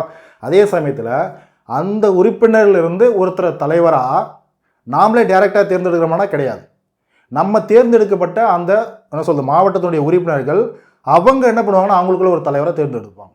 புரியுதா? அப்போ மாவட்ட அளவில் தேர்ந்தெடுக்கவும் செய்கிறாங்க, நியமனம் செய்யவும் படுறாங்க அதனுடைய மெம்பர்ஸ். ஓகேவா? அடுத்து பாருங்க, இடைநிலை. இடைநிலைன்றது இன்டர்மீடியட் போது தமிழ்நாட்டில் அதுக்கு 2வது பட்சமாக இருக்கக்கூடிய ஒரு அடுக்குன்னு பார்க்கும்போது என்னது? ஒன்றியம். அது ஊராட்சி ஒன்றியம் சொல்லக்கூடிய. புரியுதா? ஊராட்சி ஒன்றியம் என்னமா? பிளாக் டெவலப்மெண்ட் ஆஃபீஸ் இருக்கு இல்லையா, அதுதான் ஊராட்சி ஒன்றிய அப்படின்னு சொல்லி போட்டுருமா. ஊராட்சி ஒன்றிய கட்டடம் இல்லை ஒரு பெரிய இதில் போட்டுருவாங்க, பிளேட்டில் என்ன பண்ணியிருப்பாங்க, ஊராட்சி ஒன்றியம் அப்படின்னு இருக்கும். ஓகேவா? அதுதான். ஓகேவா? ஸோ அப்போ அதுதான் இடைநிலை. ஸோ இதில் இருக்கக்கூடிய உறுப்பினர்கள் தேர்ந்தெடுக்க போகிறாங்க. கவுன்சிலர்ஸ்லாம் நம்ம தேர்ந்தெடுக்க போகிறோம் இல்லையா, இதுதான். அடுத்து பாருங்க, கிராம அளவில் கிராமத்துடைய பகுதிகளை நம்ம என்ன பண்ணுவோம், வார்டாக பிரிப்போம். நிறைய வார்டுகள் இருக்குமா? ஓகேவா? நம்முடைய என்ன சொல்றது, நம்ம ஊராட்சிக்குன்ட்டு ஒவ்வொரு கிராம பஞ்சாயத்துக்குன்னு ஒரு தலைவரையும் தேர்ந்தெடுப்போமா? ஸோ இவங்களாம் நம்ம என்ன பண்ணுறோம், நேரடியாக நாமளே தேர்ந்தெடுத்துருவோம். புரியுதா? அப்போ தேர்ந்தெடுப்பு அதான் சொல்லியிருக்கேன், வேற ஒன்றும் கிடையாது. ஓகேவா? அடுத்து பாருங்க, இப்போ நம்ம தமிழ்நாடு அளவில் இப்போ நாங்கள் சொன்னதே இன்னும் உங்களுக்கு டீப்பாக இப்போ நான் சொன்னதே தான் திரும்ப சொல்ல போகிறோம். பாருங்க, மாவட்ட அளவில், ஒன்றிய அளவில், கிராம அளவில் இப்படி பிரிச்சுட்டோம். நம்மளுக்கு இன்டர்மீடியட் அப்படின்றது என்னது? ஒன்றியம். பிளாக் லெவலில். ஓகேவா? அப்போ நம்மளுக்கு மாவட்ட அளவில் இருக்கக்கூடிய ஊராட்சி, டிஸ்ட்ரிக்ட் பஞ்சாயத்துன்னு சொல்லக்கூடிய மாவட்ட ஊராட்சி. இடைநிலையில் இருக்கக்கூடிய ஊராட்சி என்ன சொல்லுவோம் அப்படின்னா ஒன்றியம் சொல்லுவோம். அதனால தான் அது பிளாக் லெவல் பஞ்சாயத்துன்னு சொல்லுவோம், ஊராட்சி ஒன்றியம் சொல்லுவோம். ஓகேவா? ஊராட்சி ஒன்றியம். இது மாவட்ட ஊராட்சி, இது ஊராட்சி ஒன்றியம். புரியுதா? இது பாருங்க, கிராம பஞ்சாயத்து, இது கிராம ஊராட்சி. புரிஞ்சுதா? ஸோ இதான் அங்கே கொடுத்துருக்கேன், பார்த்துக்கோங்க. சரியாமா? So fine. அடுத்து பாருங்க. ஓகேவா? அடுத்து ஃபர்தர் இதிலே பார்க்கலாம். இதில் சின்ன பாக்ஸில் ஒன்று கொடுத்துருப்பாங்க, அதை பார்த்துட்டு போயிடுவோமே. இது நம்முடைய பஞ்சாயத்து, அதை பார்த்தீங்கன்னா நம்முடைய தமிழ்நாட்டில் இப்போது 1992 என்ன நம்ம 73, 74வது அரசியலமைப்பு சட்ட திருத்தம் கொண்டு வரப்பட்டுச்சு. 93 நடைமுறைப்படுத்தியாச்சு. தமிழ்நாடு கவர்மெண்ட் என்ன பண்ணுறாங்க, 94 பஞ்சாயத்து ராஜுக்கான சட்டமே ஏற்றுறாங்க. நம்மளுக்கான சட்டம்ன்றதை ஏற்றப்படுது. அதுதான் இது. ஓகேவா? அப்போ தமிழ்நாடு பஞ்சாயத்து ராஜ் சட்டம் 1994 ஏற்றப்படுது. இதனுடைய சிறப்பம்சங்கள் ஓகேவா என்னது? நம்ம எந்த மாதிரி அடுக்கை உருவாக்குறோம்? 3 அடுக்கை உருவாக்குறோம். அதே போல் கிராம சபைன்றதும் அமைக்கப்படுது. கிராம சபை கூட்டங்களும் நம்ம நடத்துகிறோம். ஓகேவா? தேர்தல் ஆணையத்தினை நிறுவுதல். அப்போது கிராம அளவில் கிராம பஞ்சாயத்து, கிராம உள்ளாட்சிகள் அமைப்புகளுக்கு தேர்தல்ன்றது நடத்தணும் இல்லையா? யார் நடத்துவா? இந்திய தேர்தல் ஆணையம் நடத்துமா? கிடையாது. அந்தந்த மாநில தேர்தல் ஆணையம் நடத்தணும். அப்போ அதன் அடிப்படையில் மாநில தேர்தல் ஆணையம் ஒன்று உருவாக்கப்பட முடியா? இருந்தால் தானே. அப்போ அதுக்காகவே மாநில தேர்தல் ஆணையம் ஒன்று உருவாக்கப்படுது. ஓகேவா? அடுத்து இப்போது மாநில அரசுக்கான ஒரு நிதி இருக்குது. இப்போ கிராம அளவில் கிராம உள்ளாட்சி அமைப்புகள் இருக்குது. அது மாவட்ட அளவில், ஒன்றிய அளவில், கிராம அளவில் இருக்குது. இப்போ இவங்களுடைய தேவைகள், இவங்களுக்கு ஒரு சில நிதி தேவைகள் ஏற்படும் இல்லையா? அது யார் கொடுப்பா? ஸ்டேட்டு கொடுத்தாகணும். மாநிலம்ன்றது அவங்க என்ன பண்ணும், அவங்களுக்கு வரக்கூடிய வருமானத்தில் ஒரு சில குறிப்பிட்ட பங்கினை என்ன பண்ணுவோம், கிராம ஊராட்சிகளுக்கு கொடுத்தாகணும். புரியுதா? அதே போல் நகரத்துக்கும் போவோம், நகர்ப்புறத்துக்கும் போகும், அது வேற. ஆனால் கிராம ஊராட்சிகளும் கொடுத்தாகும் இல்லையா? அந்த நிதிகளை பகிர்ந்தளிக்கக்கூடிய, இவ்வளோ ஷேர் இவங்களுக்கு கொடுக்கணும்னு சொல்லிட்டு பகிர்ந்தளிக்கக்கூடிய, எப்படி நம்ம இப்போ நம்ம என்ன சொல்கிறோம், நம்ம ஸ்டேட் லெவலில், நம்ம சென்ட்ரல் லெவலில் பார்க்கக்கூடிய நம்ம என்ன சொல்கிறது, ஒரு நிதிக்குழு, பிளானிங் கமிஷன்லாம் இருக்குது இல்லையா? ஃபினான்ஸ் கமிஷன், பிளானிங் கமிஷன்லாம் இருக்கு இல்லையா? அந்த மாதிரி பாருங்க, இப்போது மாவட்ட ஊராட்சிகளுக்கும் ஒரு சில நிதி பங்கீடுன்றது கொடுக்கணுன்றதுக்காக நிதி ஆணையம், மாநில அளவில் நிதி ஆணையத்தை உருவாக்குறோம், நிறுவுதல். ஓகே. அடுத்து பாருங்க, மக்கள் தொகைக்கு ஏற்ற விதத்தில் ஒரு குறிப்பிட்ட கிராமம் இருக்குது, அல்ல கிராம ஊராட்சி ஒன்றியம் இருக்குன்னா அந்த ஊராட்சி ஒன்றியத்தில், அந்த கிராம பஞ்சாயத்தின் அடிப்படையில் மக்கள் தொகை எவ்வளோ இருக்கோ அந்த மக்கள் தொகையின் அடிப்படையில் அங்கே இருக்கக்கூடிய எஸ்சி பீப்புள் இருப்பாங்க, எஸ்சி பீப்புள் இருக்காங்க இல்லையா, அவங்களுக்கான இடஒதுக்கீடு, அவங்களுக்கு என்ன பண்ணும், அவங்களுக்குன்னு ரிசர்வேஷன் கொடுக்கணும். புரியுதா? மக்கள் தொகையின் அடிப்படையில். அடுத்து பாருங்க, பெண்களுக்கு கிராம பஞ்சாயத்துன்னு பார்க்கும்போது பெண்களுக்கு 1/3 பங்கு இடஒதுக்கீடு. 1/3 இடஒதுக்கீடு. ஃபார் எக்ஸாம்பிள் வந்து பார்த்தீங்கன்னா, இப்போ ஒரு கிராமம் இருக்குன்னு வச்சுக்கோங்களேன், ஒரு கிராமம் இருக்குது, அந்த கிராமத்தில் ஒரு 18 வார்டு இல்லை 15 வார்டுன்னு வச்சுக்கோங்க, ஒரு 18 வார்டு இல்லை 15 வார்டாக பிரிக்கிறாங்கன்னு வச்சுக்கோங்களேன். மேக்ஸிமம் அவ்வளோ இருக்காது, ஒரு சில ரொம்ப பெரிய கிராமமாக இருக்கிறது வாய்ப்பு இருக்குது, இருந்தாலும் ரொம்ப குறைவாக இருக்கும். ஓகே, இருக்குதுன்னு வச்சுக்கோங்களேன். ஃபார் எக்ஸாம்பிள் ஒரு 12 போடுவோமே, ஒரு 12 வார்டு இருக்குன்னு வச்சுக்கோங்களேன், 12 வார்டு 10 வார்டு இருக்குன்னு வச்சுக்கோங்க. இதில் 3ல் நல்லா பாருங்கள், 1/3 பங்கு பெண்களுக்கான பிரதிநிதித்துவமாக கொடுத்துடணும். பிரதிநிதித்துவம்ன்றது உறுப்பினராக அவங்க இருந்துடணும். ஓகேவா? ஸோ இதுதான். அப்போ 3/3 பங்கு என்னது, 12 × 1/3 என்னது, 4 இடம். 4 இடம் பெண்களுக்கு நேரடியாக கொடுத்துடணும். அவங்க போட்டி போடுவாங்க. புரியுதா? அதாவது பெண்களுக்கு 1/3 இடஒதுக்கீடுன்றது வழங்கப்படணும் அப்படின்னு சொல்லிட்டாங்க. அடுத்து பாருங்க, இதை பேஸ் பண்ணி இப்போ மாவட்டம் இருக்கா, ஒன்றியம் இருக்கா, ஊராட்சி இருக்கா, அப்போ இந்த மொத்தமாக சேர்த்து தான் நம்ம என்ன சொல்றோம், கிராம உள்ளாட்சி அமைப்புகள் சொல்றோம் இல்லையா? இந்த உள்ளாட்சி அமைப்புகளுக்கு தேவையான ஒரு திட்டங்களை வகுக்கிறது, அதானது மாவட்ட அளவில் திட்டக்குழுன்றதை உருவாக்கப்படணும். District planning கமிஷன்றதை உருவாக்கப்படணும். இதுதான் பஞ்சாயத்து ராஜ் சட்டத்தினுடைய முக்கியமான சிறப்பம்சம், ஒரு சில இனிஷியேட்டிவ்ஸ். ஓகேவா? ஸோ பார்த்துக்கோங்க. ஓகேவா? ஸோ இப்போ நம்ம திரும்பவும் நம்முடைய பஞ்சாயத்து ராஜ் சட்டத்துக்கு வரும். சரியா சார்? கிராம பஞ்சாயத்தில் வருமா? ஸோ 73வது அரசியலமைப்பு சட்ட திருத்தம் 1992 பகுதி 9 அட்டவணை 11 சட்டப்பிரிவு 243 243 ஸோ இந்த கிராம உள்ளாட்சி அமைப்புகளுக்கான பணிகள் மற்றும் 29 இதை பார்த்துட்டோமா? பார்த்துட்டோம். ஓகேவா? திரும்ப பாருங்க, கிராமங்கள் கிராம அளவில் இருக்கிறத கிராம பஞ்சாயத்துன்னு சொல்லுவோம், மாவட்ட அளவில் இருக்கிறத மாவட்ட பஞ்சாயத்துன்னு சொல்லுவோம். ஓகேவா? பாயிண்ட்ஸ் ரிப்பீட்டடாக வரும், இருந்தாலும் உங்களுக்கு புரியணுன்றதுக்காக தான். ஓகேவா? அடுத்து இடைநிலை இருக்கிறது இன்டர்மீடியட்னு பார்க்கணும் இல்லையா? தமிழ்நாடு பொறுத்த வரைக்கும் நம்ம ஒன்றியம் சொல்லுவோம். ஓகேவா? இந்த இன்டர்மீடியட்டாக இருக்கிறது கிராமம் மற்றும் மாவட்ட பஞ்சாயத்துகளுக்கு இடைப்பட்டவை. கிராம அளவுலையும் அதை மாவட்ட அளவுலையும் இல்லாமல் கிராம அளவுலையும் இல்லாமல் இது கிடைப்பட்ட அளவில் 3 அடுக்கில் இது கிடைப்பட்ட அளவில் ஒரு நிறுவனம் இல்லையா? அந்த இடைப்பட்டவை தான் இடைநிலை பஞ்சாயத்துகள் சொல்லுவோம். தமிழ்நாட்டை பொறுத்த வரைக்கும் ஊராட்சி ஒன்றியம் சொல்லிடும். ஓகேவா? அதான் என்னது, 20 லட்சத்துக்கு மேற்பட்ட மக்கள் தொகை கொண்ட மாநிலங்களில் இது நிறுவப்படணும். ஓகேவா? So fine. ஓகே, அடுத்து பாருங்க, எல்லாமே சின்ன சின்ன ஃபேக்ட்ஸ், ரொம்ப ரொம்ப இம்பார்ட்டன்ட். ஸ்டேட்மெண்ட்ல பார்த்து எல்லாமே ஸ்டேட்மெண்ட்லையும் கொஸ்டின் கேட்கலாம், இல்லை டேரெக்டாக ஸோ அந்த பாயிண்ட்ஸ் அடிப்படையிலும் கொஸ்டின் கேட்கலாம். பார்த்துக்கோங்க. ஸோ கிராம பஞ்சாயத்தின் வாக்காளர்களை கொண்ட அமைப்பு தான் கிராம சபை. இப்போ கிராம சபைன்ற ஒரு அமைப்பு நம்ம தமிழ்நாடு பஞ்சாயத்து ராஜ் சட்டம் பார்த்தோமா? அதில் கிராம சபை கூட்டங்கள்லாம் நடக்குன்னு பார்க்க முடியா? அதில் கிராம சபைன்னு ஒன்று பார்க்குறோம். கிராமத்தில் ஒரு சபைன்றது கூட்டப்படும், அதானது கிராம சபை. இந்த கிராம சபையில் என்ன, கிராமங்கள் அவங்களுக்கு தேவையான எல்லா விஷயமும் அங்கே டிஸ்கஸ் பண்ணுவாங்க. கிராம சபை கூட்டங்கள் இப்பயும் நடக்குது. புரியுதா? யாரெல்லாம் போயிருக்கீங்கன்னு தெரியல. ஸோ அதில் பார்ட்டிசிபேட் பண்ணுங்கள். இப்போ ஊரில் இருந்தீங்க அப்படின்னா தயவுசெய்து பார்ட்டிசிபேட் பண்ணி அந்த கிராம சபையில் என்னெல்லாம் நடக்குது, என்ன டிஸ்கஸ் பண்ணுறாங்க அப்படிலாம் பார்த்துக்கோங்க. ஓகேவா? ஸோ அடுத்து பாருங்கள், இந்த கிராம பஞ்சாயத்துடைய வாக்காளர்கள், கிராம பஞ்சாயத்து வாக்காளர் ஒன்றும் கிடையாது. ஒரு கிராமம் இருக்குன்னா அந்த கிராமம் சார்ந்த வாக்காளர் பட்டியல்களில் யாரெல்லாம் 18 வயசு நிரம்பி ஓட்டு போடக்கூடிய அதிகாரம் இருக்காங்களோ அவங்க எல்லாமே இந்த கிராம சபையுடைய உறுப்பினர், மெம்பர்ஸ் எல்லாரும் போய் பார்ட்டிசிபேட் பண்ணலாம். ஓகேவா? ஸோ ஃபைன், அதுதான் அங்கே சொல்லப்படுது. ஸோ அப்போ கிராம பஞ்சாயத்தின் வாக்காளர்களை கொண்ட ஒரு அமைப்பு தான் கிராம சபை. ஓகேவா? கிராம சபான்னு சொல்லுவோம். ஓகேவா? அடுத்து பாருங்க, கிராம பஞ்சாயத்தின் வாக்காளர் பட்டியலில் உள்ள அனைவரும் கிராம சபை உறுப்பினர்கள். இதுதான் இப்போ தான் நான் சொன்னேன். கிராம பஞ்சாயத்தில் வாக்காளர் பட்டியலில் உங்களுடைய பேர் இருக்குதா, 18 வயசு முடிஞ்சிருச்சா, ஓட்டு போடக்கூடிய அதிகாரம் உங்களுக்கு வந்துருச்சா, நீங்கள் கிராம சபையுடைய ஒரு உறுப்பினர். புரியுதா? ஸோ உங்கள் ஊர் சார்ந்த ஒரு கிராம சபையில் என்ன நடக்குது, உங்கள் ஊருக்கு என்னெல்லாம் கொண்டு வராங்க, என்ன திட்டங்களை வகுக்கிறாங்க, என்னெல்லாம் டிஸ்கஸ் பண்ணுறாங்கன்றதை நீங்கள் தாராளமாக போயிட்டு நீங்கள் ஒரு மெம்பராக போயிட்டு என்ன பண்ணலாம், பார்ட்டிசிபேட் பண்ணலாம். சார் எனக்கு 17 தான் வயசாகுது, நான் எந்திரிச்சு எதாவது பண்ணலாமா, எதாவது பார்ட்டிசிபேட் பண்ணலாமா? நீங்கள் போகலாம், கலந்துக்கலாம், சும்மா கலந்துக்கலாம், அவ்வளோதான். நீங்கள் மெம்பர் கிடையாது. புரியுதா? அதை பார்த்துக்கோங்க. ஓகேவா? அடுத்து பாருங்கள், பஞ்சாயத்தில் கிராம பஞ்சாயத்தில் அனைத்து இடங்கள், கிராம பஞ்சாயத்து இருக்குன்னா அதில் தலைவராகட்டும் இல்லை அதில் இருக்கக்கூடிய உறுப்பினர்கள், வார்டு மெம்பர்ஸ்லாம் இருக்கு இல்லையா, உறுப்பினர்களாகட்டும் எல்லாமே அனைத்து இடங்கள் நேரிடையான, அதாவது நேரிடையான தேர்தல் மூலம் நிரப்பப்பட வேண்டும். டைரக்ட் எலெக்ஷன் வேணும். அதாவது டைரக்ட் எலெக்ஷன் என்னது, மக்களால் நேரடியாகவே அவங்க தேர்ந்தெடுக்கப்பட்டணும். ஊராட்சி மன்ற தலைவராக இருந்தாலும் சரி, வார்டு மெம்பர்ஸாக இருந்தாலும் சரி. ஓகேவா? அடுத்து பாருங்க, உறுப்பினர்களுக்கு இடையேயான மாவட்ட மற்றும் ஒன்றிய தலைவர் பதவிகள் என்ன பண்ணும், மறைமுக தேர்தல் மூலம் நிரப்பப்படும். இதுக்கு இன்டைரக்ட் எலெக்ஷன் நம்ம யூஸ் பண்ணிக்கலாம்.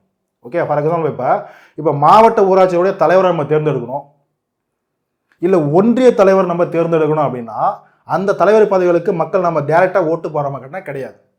நம்மளால் டைரெக்டாக ஓட்டு போட்டு தேர்ந்தெடுக்கப்பட்ட யார், பகுதி உறுப்பினர்கள், கவுன்சிலர்ஸ்லாம் இருப்பாங்க இல்லையா, கவுன்சிலர்ஸ். அதே போல் டிஸ்ட்ரிக்ட் லெவலில் இருக்கக்கூடிய அந்த வார்டு உறுப்பினர்கள். புரியுதா? இவங்க தான் என்ன பண்ணுவாங்க, அவங்களுக்கான தலைவரை அவங்களுக்குள்ளேயே தேர்ந்தெடுத்துப்பாங்க. புரியுதா? அப்போ அதுக்கு பேர் தான் என்னது, மறைமுக தேர்தல். நாமளே டைரெக்டாக ஓட்டு போட்டால் மட்டும்தான் அது நேரடி தேர்தல். புரியுதா? அப்போ அதுதான். அப்போ உறுப்பினர்களுக்கு இடையே மெம்பர்ஸுக்குள்ளேயே என்ன பண்ணுறாங்கன்னா, வார்டு மெம்பர்ஸுக்குள்ளேயே என்ன பண்ணுறாங்கன்னா, மாவட்ட அளவில் இருக்கக்கூடிய மாவட்ட பஞ்சாயத்துக்கான மெம்பர்ஸ், வார்டு மெம்பர்ஸ். ஓகேவா? ஒன்றிய அளவில் இருக்கக்கூடிய கவுன்சிலர்ஸ்லாம் இருப்பாங்க இல்லையா, அந்த கவுன்சிலர்ஸ் அவங்களாம் என்னது, உறுப்பினர்கள் தான். இப்போ அவங்களுக்குள்ளேயே மாவட்ட அளவில் அவங்களுக்குள்ளேயே ஒருத்தரை தலைவராகவும், புரியுதா, துணைத் தலைவராகவும் தேர்ந்தெடுத்துப்பாங்க. இப்போ இப்போ ஒன்றிய அளவில் அவங்களுக்குள்ளே ஒருத்தரை தலைவராகவும் துணை தலைவராகவும் தேர்ந்தெடுத்துப்பாங்க. புரிஞ்சுதா? ஆனால் அந்த உறுப்பினர்களை யார் நம்ம தேர்ந்தெடுக்கிறோம்? நாமளே டைரெக்டாக ஓட்டு போட்டு தேர்ந்தெடுப்போம் உள்ளாட்சி தேர்தலில். புரிஞ்சுதாமா? ஸோ இதான் உங்களுக்கு சொல்லப்படுது. ஓகே, அடுத்து பாருங்க. ஒவ்வொரு பஞ்சாயத்திலும் அதாவது கிராம பஞ்சாயத்தில் எந்த ஒரு அமைப்பாக இருந்தாலும் சரி, ஒவ்வொரு பஞ்சாயத்திலும் பஞ்சாயத்து தலைவர், சரியா, பஞ்சாயத்து தலைவர் மாநில சட்டப்படியே தேர்ந்தெடுக்கப்படுகிறார். அதாவது இப்போ தமிழ்நாட்டை பொறுத்த வரைக்கும் பஞ்சாயத்து தலைவர் எப்படி நம்ம தேர்ந்தெடுக்கிறோம்? இப்போ நம்ம கிராமம் இருக்கு, நம்ம ஊருக்குன்னு வச்சுக்கோங்களேன், நம்ம வில்லேஜோடைய தலைவர், இப்போ நம்ம வில்லேஜோடைய கிராம பஞ்சாயத்துடைய ஊராட்சி மன்ற தலைவர்னு சொல்றோம் இல்லையா, அந்த ஊராட்சி மன்ற தலைவரை எப்படி தேர்ந்தெடுக்கிறோம் அப்படின்றது அந்தந்த மாநிலங்களே சட்டங்களை கொண்டு வராங்க இல்லையா. இப்போ தமிழ்நாடு பஞ்சாயத்து ராஜ் சட்டம் 1994 பார்க்குறோம் இல்லையா, அதே போல் ஒவ்வொரு மாநிலமும் சட்டமன்றத்தை கொண்டு வருவாங்க. அந்த சட்டத்தில் மாநிலம் தான் டிசைட் பண்ணும் எப்படி அந்த ஊராட்சி மன்ற தலைவரை நேரடியாக தேர்ந்தெடுக்கப்படணுமா, இல்லை மறைமுகமாக தேர்ந்தெடுக்கப்படணுமா, இல்லை நியமனம் செய்யணுமா அப்படின்ற விஷயத்தை அவங்களே தேர்ந்தெடுத்துக்கலாம். ஆனால் பெரும்பாலும் என்னது நேரடியாக தேர்ந்தெடுக்கப்படணும் அப்படின்ற விஷயத்த முன்னாடியே ஒரே ப்ரொவிஷன்லாம் பார்த்தோம். ஓகேவா? ஸோ அப்போ ஒவ்வொரு பஞ்சாயத்திலும் பஞ்சாயத்து தலைவர் மாநில சட்டப்படி, அந்தந்த மாநில சட்டப்படி, பஞ்சாயத்துகளுக்கான அந்தந்த மாநில சட்டப்படி தேர்ந்தெடுக்கப்படுகிறார். தமிழ்நாட்டை பொறுத்த வரைக்கும் நம்ம நேரடியாக ஓட்டு போட்டு நம்முடைய ஊராட்சி மன்ற தலைவரை தேர்ந்தெடுக்கிறோம் உள்ளாட்சி தேர்தலில். ஓகேவா? ஓகே, அடுத்து பாருங்க. மக்கள் தொகை விகிதாச்சார அடிப்படையில், மக்கள் தொகையின் அடிப்படையில், சரியா, விகிதாச்சார அடிப்படையில் பட்டியலின, அதாவது பார்த்தீங்கன்னா ஷெட்யூல் காஸ்ட், ஷெட்யூல் ட்ரைப்ஸ், பட்டியலின மற்றும் பழங்குடியின மக்களுக்கான இடஒதுக்கீடு வழங்கப்பட வேண்டும். ஆல்ரெடி நம்ம பார்த்துட்டோம். ஓகேவா? ஒவ்வொரு மாநிலத்திலும் இது வழங்கப்படணும். ஆனால் சின்ன ஒரு பாருங்க, no SC reservation to the state of Arunachal Pradesh. ஏன்னா அருணாச்சல் பிரதேஷ் அப்படின்றதுக்கு அந்த ஒரு ஸ்டேட்டில் மட்டும் எஸ்சி ரிசர்வேஷன்றது கிடையாது. ஏன் சார் அவங்களெல்லாம் கொடுக்கப்படல? இது வந்து பார்த்தீங்கன்னா சமூக அநீதி இல்லையா? அப்படி கிடையாது. காரணம் என்னன்னா அங்கே எஸ்டி பீப்புள் தான் இருக்காங்க, எஸ்சி ரிசர்வேஷன் அங்கே தேவைப்படாது. புரியுதா? ஏன்னா அது மட்டும் இல்லாமல் இங்கே மக்கள் தொகை விகிதாச்சாரம்னு பார்த்துட்டோம். புரியுதா? ஒரு சில எஸ்டி பீப்புள்ன்றதுக்காக ஒருத்தர் கொடுத்துட முடியுமா? ஒரு மெம்பர்ஷிப்ன்றது கொடுத்துட முடியுமா? ஏன்னா மெஜாரிட்டி எஸ்டி இருக்காங்கன்னா மேக்ஸிமம் அவங்களுக்கு தான் எல்லா பொறுப்புகளும் போகும். சரியா? ஸோ அதனால அருணாச்சல பிரதேசில் அது கிடையாது. இதெல்லாம் வந்து பார்த்தீங்கன்னா எக்ஸ்டர்னல் சோர்ஸில் கூடிய சின்ன சின்ன டேட்டா லட்சுமிகாந்த் புத்தகத்திலே இருக்கும். ஓகேவா? அடுத்து பாருங்க, பதவிக்காலம். பொதுவாக இப்போ கிராம பஞ்சாயத்துன்னு பார்த்துட்டோம் அப்படின்னா அதனுடைய பதவிக்காலம் என்னது? எப்படி ஒரு கவர்மெண்ட், ஒரு ஸ்டேட் கவர்மெண்ட் ஃபார்ம் ஆகும்போது அவங்களுக்கான பதவிக்காலம் 5 ஆண்டுகள் இருக்கோ அதே போல தான் இதுக்கான பதவிக்காலமும் 5 ஆண்டுகள். ஓகேவா? இப்போ கிராம பஞ்சாயத்தை அதனுடைய பதவிக்காலம் 5 வருஷம் முடியறதுக்கு முன்னாடியே கலைக்கப்படலாமா? கலைக்கப்படலாம். எப்படி நம்ம மாநில சட்டமன்றம், சட்டப்பேரவை, எப்படி நம்ம தேசிய அளவில் லோக்சபா இதெல்லாம் எப்படி கலைக்கப்படுதோ அதே போல தான் இதுவும் கலைக்கப்படலாம். புரியுதா? ஸோ அதோடைய 5 வருஷம் ஃபுல் டேர்ம் இருக்கலாம், இல்லை ஃபுல் டேர்ம் முடியறதுக்கு முன்னாடி ஓகே நம்ம முன்னாடியே கலைச்சிட்டு ஒரு ஜெனரல் எலெக்ஷன் நடத்தலாம்னு நினைக்கிறாங்களா? ஓகே நடத்தலாம், கலைக்கவும் படலாம். புரியுதா? கலைக்க முடியாத அவையா? கிடையாது. இது கலைக்கக்கூடிய அவை தான். அடுத்து பாருங்க, அப்படி கலைக்கப்படுது அப்படின்னா, அப்படி ஒருவேளை முன்னாடியே அந்த அவை கலைக்கப்படுது அப்படின்னா அடுத்த 6 மாதத்துக்குள்ள என்ன பண்ணும்? புதிதாக ஒரு தேர்தலை நடத்தி திரும்பவும் ஒரு கிராம அமைப்புகளை உருவாக்கணும். அதாவது ஊராட்சி மன்ற தலைவர், அடுத்த துணைத் தலைவர், அதில் கூடிய வார்டு மெம்பர்ஸ் யார், அதே போல் கவுன்சிலர், நம்மளுடைய ஏரியா கவுன்சில், மாவட்ட அளவிலுடைய உறுப்பினர்கள், ஒன்றியத்தினுடைய தலைவர், துணைத் தலைவர், மாவட்டத்துடைய ஊராட்சியுடைய தலைவர், துணைத் தலைவர், இவங்க எல்லாரும் அடுத்து புதுசாக ஒரு தேர்தல் வச்சு 6 மாதத்துக்குள்ள புதிய தேர்தல் நடத்தி திரும்பவும் ஒரு அமைப்பு, ஊராட்சி அமைப்பு, ஒரு உள்ளாட்சி அமைப்புன்றது கிராம அளவில், அது கிராம உள்ளாட்சி அமைப்புன்றது நடத்திடணும். ஓகேவா? இந்த இடத்துல கிராமம் அப்படின்றது மாவட்டம், ஒன்றியம், கிராமம் முடித்தையும் சேர்க்கும். புரியுது? அதை பார்த்துக்கோங்க. ஓகேவா? அடுத்து பாருங்க, மாநில சட்டமன்ற உறுப்பினர்களுக்கான ஒரு மாநில சட்டமன்ற உறுப்பினர்கள் யாருமா? எம்எல்ஏஸ். நம்முடைய எம்எல்ஏஸ்லாம் இருக்காங்க இல்லையா? சரியா? ஒருத்தர் எம்எல்ஏ ஆகணும்னா என்ன தகுதிகள் வேணுமோ அதே தகுதிகள், அதே குவாலிஃபிகேஷன் தான் பஞ்சாயத்து தேர்தலில், உள்ளாட்சி அமைப்புகளில் பஞ்சாயத்தில் இருக்கக்கூடிய உறுப்பினர்களுக்கும் அந்த தகுதி இருக்கும். புரியுதா? உங்களுக்கு என்ன தகுதியோ அதே தகுதி இவங்களுக்கு இருந்தால் தான் என்ன பண்ண முடியும்? அந்த ஒரு மெம்பராகவோ இல்லை தலைவராகவோ பொதுவாக அவங்க போட்டி போட முடியும். ஓகேவா? அடுத்து பாருங்க, மாநில தேர்தல் ஆணையம், ஸ்டேட் எலெக்ஷன் கமிஷன். புரியுதா? மாநில தேர்தல் ஆணையம் தான் என்ன பண்ணும்? உள்ளாட்சி அமைப்புகளுக்கான தேர்தலாக நடத்தும். அதுக்காகவே உருவாக்கப்பட்டதான் இந்த மாநில தேர்தல் ஆணையம். புரியுதா? ஸோ மாநில தேர்தல் ஆணையம் இல்லை அப்படின்னா உள்ளாட்சி அமைப்புகள் அங்கே ஒழுங்காக செயல்படலை, இல்லை உள்ளாட்சி அமைப்புகள் இல்லைன்னு அர்த்தம். உள்ளாட்சி அமைப்பில் இருக்குன்னா அவங்களுக்கான தேர்தல் நடத்தணும் இல்லையா? அப்போ அதுக்கான ஒரு ஆணையம் வேணுமா? அப்போ அதுக்காக கண்டிப்பாக அந்த மாநிலத்தில் ஒரு தேர்தல் ஆணையம்ன்றது இருக்கணும். ஓகேவா? ஸோ இருக்குது. தமிழ்நாட்டில் இருக்கா? இருக்குது. நம்முடைய மாநில தேர்தல் ஆணையம் இருக்குது. எங்கே இருக்குது? கோயம்பேட்டில் அதனுடைய தலைமையகம் இருக்கா? இருக்குது. ஓகே, ஸ்கூல் புக்ஸில் இதுக்கான டேட்டாஸ் இருக்கும். அடுத்து பாருங்கள், மாவட்ட பஞ்சாயத்து. இப்போ என்ன பண்ணுறோம், மாவட்ட பஞ்சாயத்துக்கு வரும். மாவட்ட பஞ்சாயத்து வரும், டிஸ்ட்ரிக்ட் பஞ்சாயத்து வரும். டிஸ்ட்ரிக்ட் பஞ்சாயத்தினுடைய பிரதிநிதிகள் யாருமா, பிரதிநிதிகள்லாம் ஒருத்தரும் கிடையாது, உறுப்பினர்கள்லாம் வேற ஒன்றும் கிடையாது. சரியா? ஸோ உறுப்பினர்கள் அப்படின்றது, பிரதிநிதிகள் அப்படின்றது எல்லாமே ஒன்று தான். Representative means members. ஓகேவா? அடுத்து பாருங்க, இதனுடைய உறுப்பினர்கள் யார் அப்படின்னா கிராம பஞ்சாயத்து தலைவர்கள், இந்த ஒன்றிய பஞ்சாயத்து தலைவர்கள், இவங்களாம் இருக்காங்க இல்லையா, இவங்களாம் போயிட்டு மாவட்ட அந்த பஞ்சாயத்து இருக்கு இல்லையா, இந்த மாதிரி கூட்டங்களில் பார்த்தீங்கன்னா கலந்துப்பாங்க, அங்கே ஒரு உறுப்பினர்களாக இருப்பாங்க. ஓகேவா?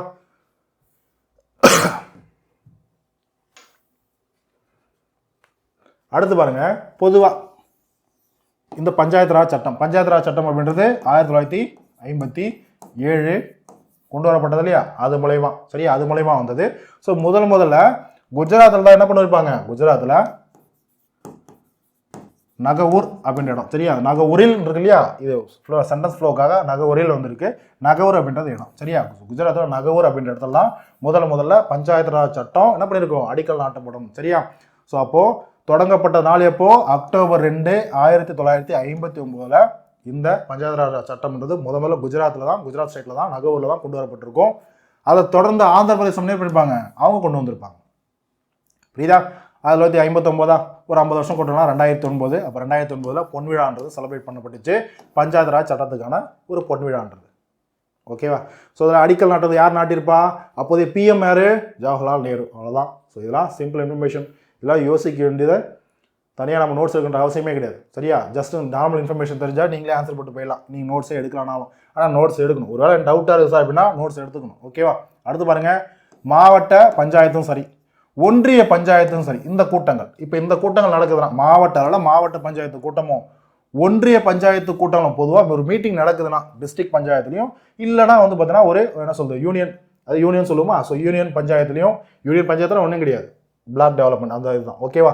ஸோ அந்த இதுலேயும் ஒரு மீட்டிங் நடக்குது அப்படின்னா இந்த மீட்டிங்க்கு அந்த பகுதியை சேர்ந்த அதோடு தொடர்பு இருக்கக்கூடிய ஒரு எம்எல்ஏ இருப்பார் இல்லையா, அந்த எம்எல்ஏ அந்த கூட்டத்தில் பங்கு பெறலாம்.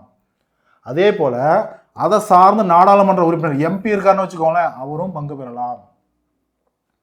புரியுதா? இப்போ ஒரு டிஸ்ட்ரிக்ட் இருக்கு, அந்த டிஸ்ட்ரிக்ட்ல ஒரு எம்பி இருக்காருன்னு வச்சுக்கோங்க, அந்த டிஸ்ட்ரிக்ட்ல ஒரு பகுதிக்கு ஒரு எம்பி இருக்காருன்னு வச்சுக்கலாம், நாடாளுமன்ற தொகுதியில். இந்த டிஸ்ட்ரிக்ட் எம்பின்றது இன்னொரு டிஸ்ட்ரிக்டுடைய ஒரு நாடாளுமன்ற தொகுதி இருக்குன்னா அந்த ஒரு பகுதியில் இருக்கக்கூடிய ஒரு டிஸ்ட்ரிக்ட் பஞ்சாயத்துலையோ இல்லை ஊராட்சி ஒன்றியத்தில் அங்கே போய் பார்ட்டிசிபேட் பண்ண மாட்டார். அவரோடு சம்மந்தப்பட்டக்கூடிய எந்த ஒரு இடம் இருக்குதோ அங்கே எம்பிஸாக இருந்தாலும் சரி, அந்த ஏரியாவோட தொடர்பு இருக்கக்கூடிய எம்எல்ஏவாக இருந்தாலும் சரி, இவங்க அந்தந்த டிஸ்ட்ரிக்ட் பஞ்சாயத்திலும் சரி, ஒன்றிய யூனியன் பஞ்சாயத்திலும் சரி கூட்டங்கள் நடக்குதுன்னா போய் பார்ட்டிசிபேட் பண்ணலாம். சரியா? பார்ட்டிசிபேட் பண்ணுவாங்க. புரியுதா? ஏன்? அவங்களும் மக்கள் பிரதிநிதிகள் தான். புரியுதா? அவங்களும் மக்கள் பிரதிநிதிகள் தான், மாநில அளவில் மத்திய அளவில். சரியா? அதனால மக்கள் பிரதிநிதிகள் அவங்களுக்கும் அந்த உரிமைன்றது இருக்கு. அடுத்து பாருங்க, மாநில நிதிக்குழு ஸ்டேட் ஃபினான்ஸ் கமிஷன். அடுத்து மாநில நிதிக்குழு உள்ளாட்சி அரசாங்கங்களுக்கு மாநில நிதியை பகிர்ந்து கொடுக்க என்ன சொல்றது, பரிந்துரை செய்யக்கூடிய ஒரு அமைப்பாக இருக்கும். ஓகேவா? புரியுதா? அதை பேஸ் பண்ணி தான் இப்போ நிறைய ஸ்டேட்டில் இப்போ நிறைய கிராமங்கள் இருக்குன்னா எல்லா கிராமத்துக்கும் கிராம அளவில் ஸ்டேட் லெவலில் அந்தந்த ஸ்டேட் கவர்மெண்ட் என்ன பண்ணுவாங்க, ஃபண்ட்ஸ் வந்து ஒதுக்குவாங்க இல்லையா, அது இதை பேஸ் பண்ணி தான். ஓகே, அடுத்து பாருங்க, மாநில தேர்தல் ஆணையம், மாநில நிதிக்குழு, இது ரெண்டும் ஒரு மாநிலத்தை உருவாக்கப்படுது அப்படின்னாவே அந்த மாநிலத்தில் பஞ்சாயத்து சட்டங்கள் இருக்குது. அதாவது பார்த்தீங்கன்னா கிராம பஞ்சாயத்துகள், நகர்ப்புற பொதுவாக பஞ்சாயத்துகள் இருக்குன்னு அர்த்தம். புரியுதா? பஞ்சாயத்துகள் இருக்கிறதுனால அவங்களுக்கான தேர்தல் நடத்தணும், அவங்களுக்கான நிதி பகிர்வு கொடுக்கணுன்ற ஒரு அவசியத்தினால தான் அந்த மாநிலத்தில் தேர்தல் ஆணையமும் அந்த மாநிலத்தில் நிதிக்குழுவும் அமைக்கப்பட வேண்டிய அவசியமே இருக்குது. புரியுதா? இது வந்து என்ன தெரியுது, ஒரு மாநிலத்துடைய தேர்தல் ஆணையம், ஒரு மாநிலத்துடைய நிதிக்குழு போன்றவை பஞ்சாயத்துகளுக்கு நிலைத்தன்மையை நிரந்தரத்தன்மையை அளிக்கிறது. அப்படின்னா ஒரு ஸ்டேட்ல எலெக்ஷன் கமிஷனும் நிதிக்குழுவும் இருக்குன்னா, ஃபினான்ஸ் கமிஷன் இருக்கு அப்படின்னா இது இருக்கிறதுனால தான் பஞ்சாயத்துகளுக்கு ஒரு நிலைப்புத்தன்மை இருக்கு. புரியுதா? பஞ்சாயத்துன்றது ஒன்று இருக்குப்பா, அது ஃபங்க்ஷன் ஆகிட்டு இருக்குப்பா, ஒரு நிர்வாகம்ன்றது நடந்துட்டு இருக்குப்பா அப்படின்றது எதை பேஸ் பண்ணியிருக்குன்னா அந்த ஸ்டேட்ல எலெக்ஷன் கமிஷன் ஃபினான்ஸ் கமிஷன் இருக்கிறதுனால தான். புரியுதா? இன்னொரு விஷயம், இந்த பஞ்சாயத்துகள்ன்ற ஒரு கான்செப்ட் வந்ததுனால தான் இவங்களுடைய தேவைகளும்ன்றது இருக்கு. புரியுதா? ஸோ அதை பார்த்துக்கோங்க. அடுத்து கிராம ஊராட்சி. அடுத்து என்ன பண்ணுறோம், கிராம ஊராட்சி. ஓகேவா? ஸோ இது வரைக்கும் இந்த கிராம ஊராட்சிகள் சம்மந்தப்பட்ட பொதுவாக நம்ம என்ன சொல்றது, அங்கங்கே ஒரு சின்ன சின்ன இன்ஃபர்மேஷன் கான்செப்ட் படி நம்ம பார்த்துருப்போம், ஸ்டேட்மெண்ட் படி பார்த்துருப்போம். ஸோ இந்த கான்செப்ட்லாம் ஓரளவுக்கு சின்ன சின்னதாக புரிஞ்சிச்சு இல்லையா? இப்போது இந்த கிராம ஊராட்சி அளவில், ஒன்றிய ஊராட்சி அளவில், மாவட்ட ஊராட்சி அளவில் சின்ன சின்ன ஒரு சின்ன இப்போ ஆல்ரெடி பார்த்தது ரிப்பீட்டட் ஆகும். சின்ன சின்ன பேசிக்ஸ் பார்த்துட்டு அவங்களுடைய பணிகள் என்ன, சரி, அவங்களுடைய பவர்ஸ் அண்ட் ஃபங்க்ஷன்ஸ் என்ன, அதை பார்த்துருவோமா? ஸோ ஓகே, ஃபர்ஸ்ட் பாருங்கள், கிராம ஊராட்சி, கிராம பஞ்சாயத்து. தலைவர் மற்றும் பகுதி உறுப்பினர்கள் எப்படி தேர்ந்தெடுக்கப்படுவாங்க? மக்களால் நேரடியாக தேர்ந்தெடுக்கப்படுவாங்க. ஏன்னா நம்ம உள்ளாட்சி தேர்தல் என்ன பண்ணுறோம், நம்ம ஊரில் இருக்கக்கூடிய வார்டு மெம்பர்ஸையும், பகுதிலாம் ஒன்றும் கிடையாது, வார்டு, சரியா? தமிழில் அப்படியே இங்கிலீஷில் ட்ரான்ஸ்லேட் பண்ணி வார்டுன்னு சொல்லிவிடுவோம், தமிழில் அது பகுதின்னு சொல்லுவாங்க, வேறு ஒன்றும் கிடையாது, கன்ஃபியூஸ் ஆக வேணாம். ஓகேவா? இப்போ நம்ம ஊரில் இருக்கக்கூடிய வார்டு மெம்பர்ஸும் நம்ம ஊருக்குன்னு இருக்கக்கூடிய தலைவரும் என்ன பண்ணுவாங்க, நேரடி தேர்தல் மூலிமா தேர்ந்தெடுக்கப்படுவாங்க. இப்போ நீங்கள் ஒரு கொஸ்டின் கேட்கலாம், புரியுதா? அப்படி தெரிஞ்சிருக்கும், தெரியாத ஸ்டூடெண்ட் சொல்கிறேன். இப்போ நம்ம ஊரில் ஊராட்சி மன்ற துணைத் தலைவர்னு ஒருத்தர் இருப்பார் இல்லையா? துணைத் தலைவருக்கு ஏதாவது நம்ம ஏதாவது இப்போ ஓட்டு போகிறோமா, இவர் தான் வரணும்னு சொல்லிட்டு கிடையாது. யார் வருவா? நம்ம ஊரில் வார்டு மெம்பர்ஸ் இருக்காங்க பார்த்தீங்களா, அவங்கள யாராவது ஒருத்தர் துணைத் தலைவராக வந்துடுவார், அவ்வளோதான். அதை அவங்களே செலக்ட் பண்ணிப்பாங்க யார் வரணுன்றது, புரியுதா? ஒரு கூட்டம் போட்டு செலக்ட் பண்ணிப்பாங்க. ஸோ அப்போ தலைவரையும் பகுதி உறுப்பினர்களையும் மக்கள் என்ன பண்ணுவோம், நம்ம நேரடியாக தேர்ந்தெடுக்கிறோம். ஓகேவா? ஸோ இப்போ கிராம அளவில் இருக்கக்கூடிய கிராம ஊராட்சி, அதாவது உள்ளாட்சி அமைப்புகளில் கிராம அளவில் இருக்கக்கூடிய கிராம ஊராட்சியிலையும் அதனுடைய பதவிக்காலம் என்னவாக தான் இருக்கும், 5 வருஷமாக தான் இருக்கும். பொதுவாக எல்லாத்துக்குமே 5 வருஷம் தான் பதவிக்காலம். தனித்தனியாக நம்ம பார்த்துருமே, ஏன்னா குறிப்பிட்டு கேட்பீங்க, திடீர்னு என்ன பண்ணுவீங்க, சார் கிராம பஞ்சாயத்துன்னு சொல்லிட்டு பார்க்குறோம், அதில் டிஸ்ட்ரிக்ட்ன்றீங்க, ஒன்றியம்ன்றீங்க, கிராமன்றீங்க, 3 அடுக்கு இருக்குன்றீங்க, 3 அடுக்குலையும் 3 என்ன சொல்லுது, ஊராட்சிகள்ன்றது இருக்குது. அது பார்த்தீங்கன்னா பஞ்சாயத்து, ஊராட்சிகிட்ட பஞ்சாயத்துகள்ன்றது இருக்குது. அப்போ ஒவ்வொருத்தனுடைய பதவிக்காலம்ன்றது வேறுபடுமா? கிடையாது, பொதுவாக எல்லாத்துக்கும் ஒரே பதவிக்காலம் தான். ஓகேவா? ஸோ அடுத்து பாருங்க, கிராம ஊராட்சியுடைய ஆய்வாளர் யாருப்பா? மாவட்ட கலெக்டர். புரியுதா? கிராம ஊராட்சியுடைய ஆய்வாளர் யாரு? மாவட்ட ஆட்சியர் செயல்படுகிறார். ஸோ கிராம ஊராட்சியின் ஆய்வாளராக செயல்படுபவர் மாவட்ட ஆட்சியர், ஞாபகம் வச்சுக்கோங்க. ஓகேவா? அடுத்து பாருங்க, 500க்கும் மேற்பட்ட மக்கள் தொகை. பாருங்க, 500க்கும் மேற்பட்ட மக்கள் தொகையை கொண்ட ஒவ்வொரு கிராமமும், 500 பேருக்கு மேலே இருக்குதுனாவே, ஒரு இடத்துல இருக்குது, ஒரு ஊர் இருக்குனாவே, அந்த மாதிரி கூடிய ஒவ்வொரு கிராமமும் கிராம ஊராட்சியாக உருமாறி உள்ளது. மேக்ஸிமம் கிராம ஊராட்சி, அதாவது அது ஒரு கிராம பஞ்சாயத்தாக மாற்றுவாங்க. புரியுதா? ஸோ அது மாற்றுவாங்க. புரிஞ்சுதா? அடுத்து பாருங்க, இப்போ இந்த கிராம ஊராட்சிக்கு வரக்கூடிய முக்கியமான வருவாய், இன்கம் எங்கேருந்து சார் வருது? கிராம ஊராட்சிகள்ன்றது தன்னிறைவை பெற்றிருக்கணும், சுய நிர்வாகம்ன்றது பண்ணணும், சுய ராஜ்யம்ன்றது வேணும். இதெல்லாம் நம்ம காந்தி சொல்லியிருப்பாரு. அதன் அடிப்படையில் ஒரு சில இந்த மாதிரி சட்டங்கள்லாம் கொண்டு வரப்படுது இல்லையா? அப்போ கிராமங்கள் தங்களை தானே நிர்வகித்து கொள்கிறாங்க.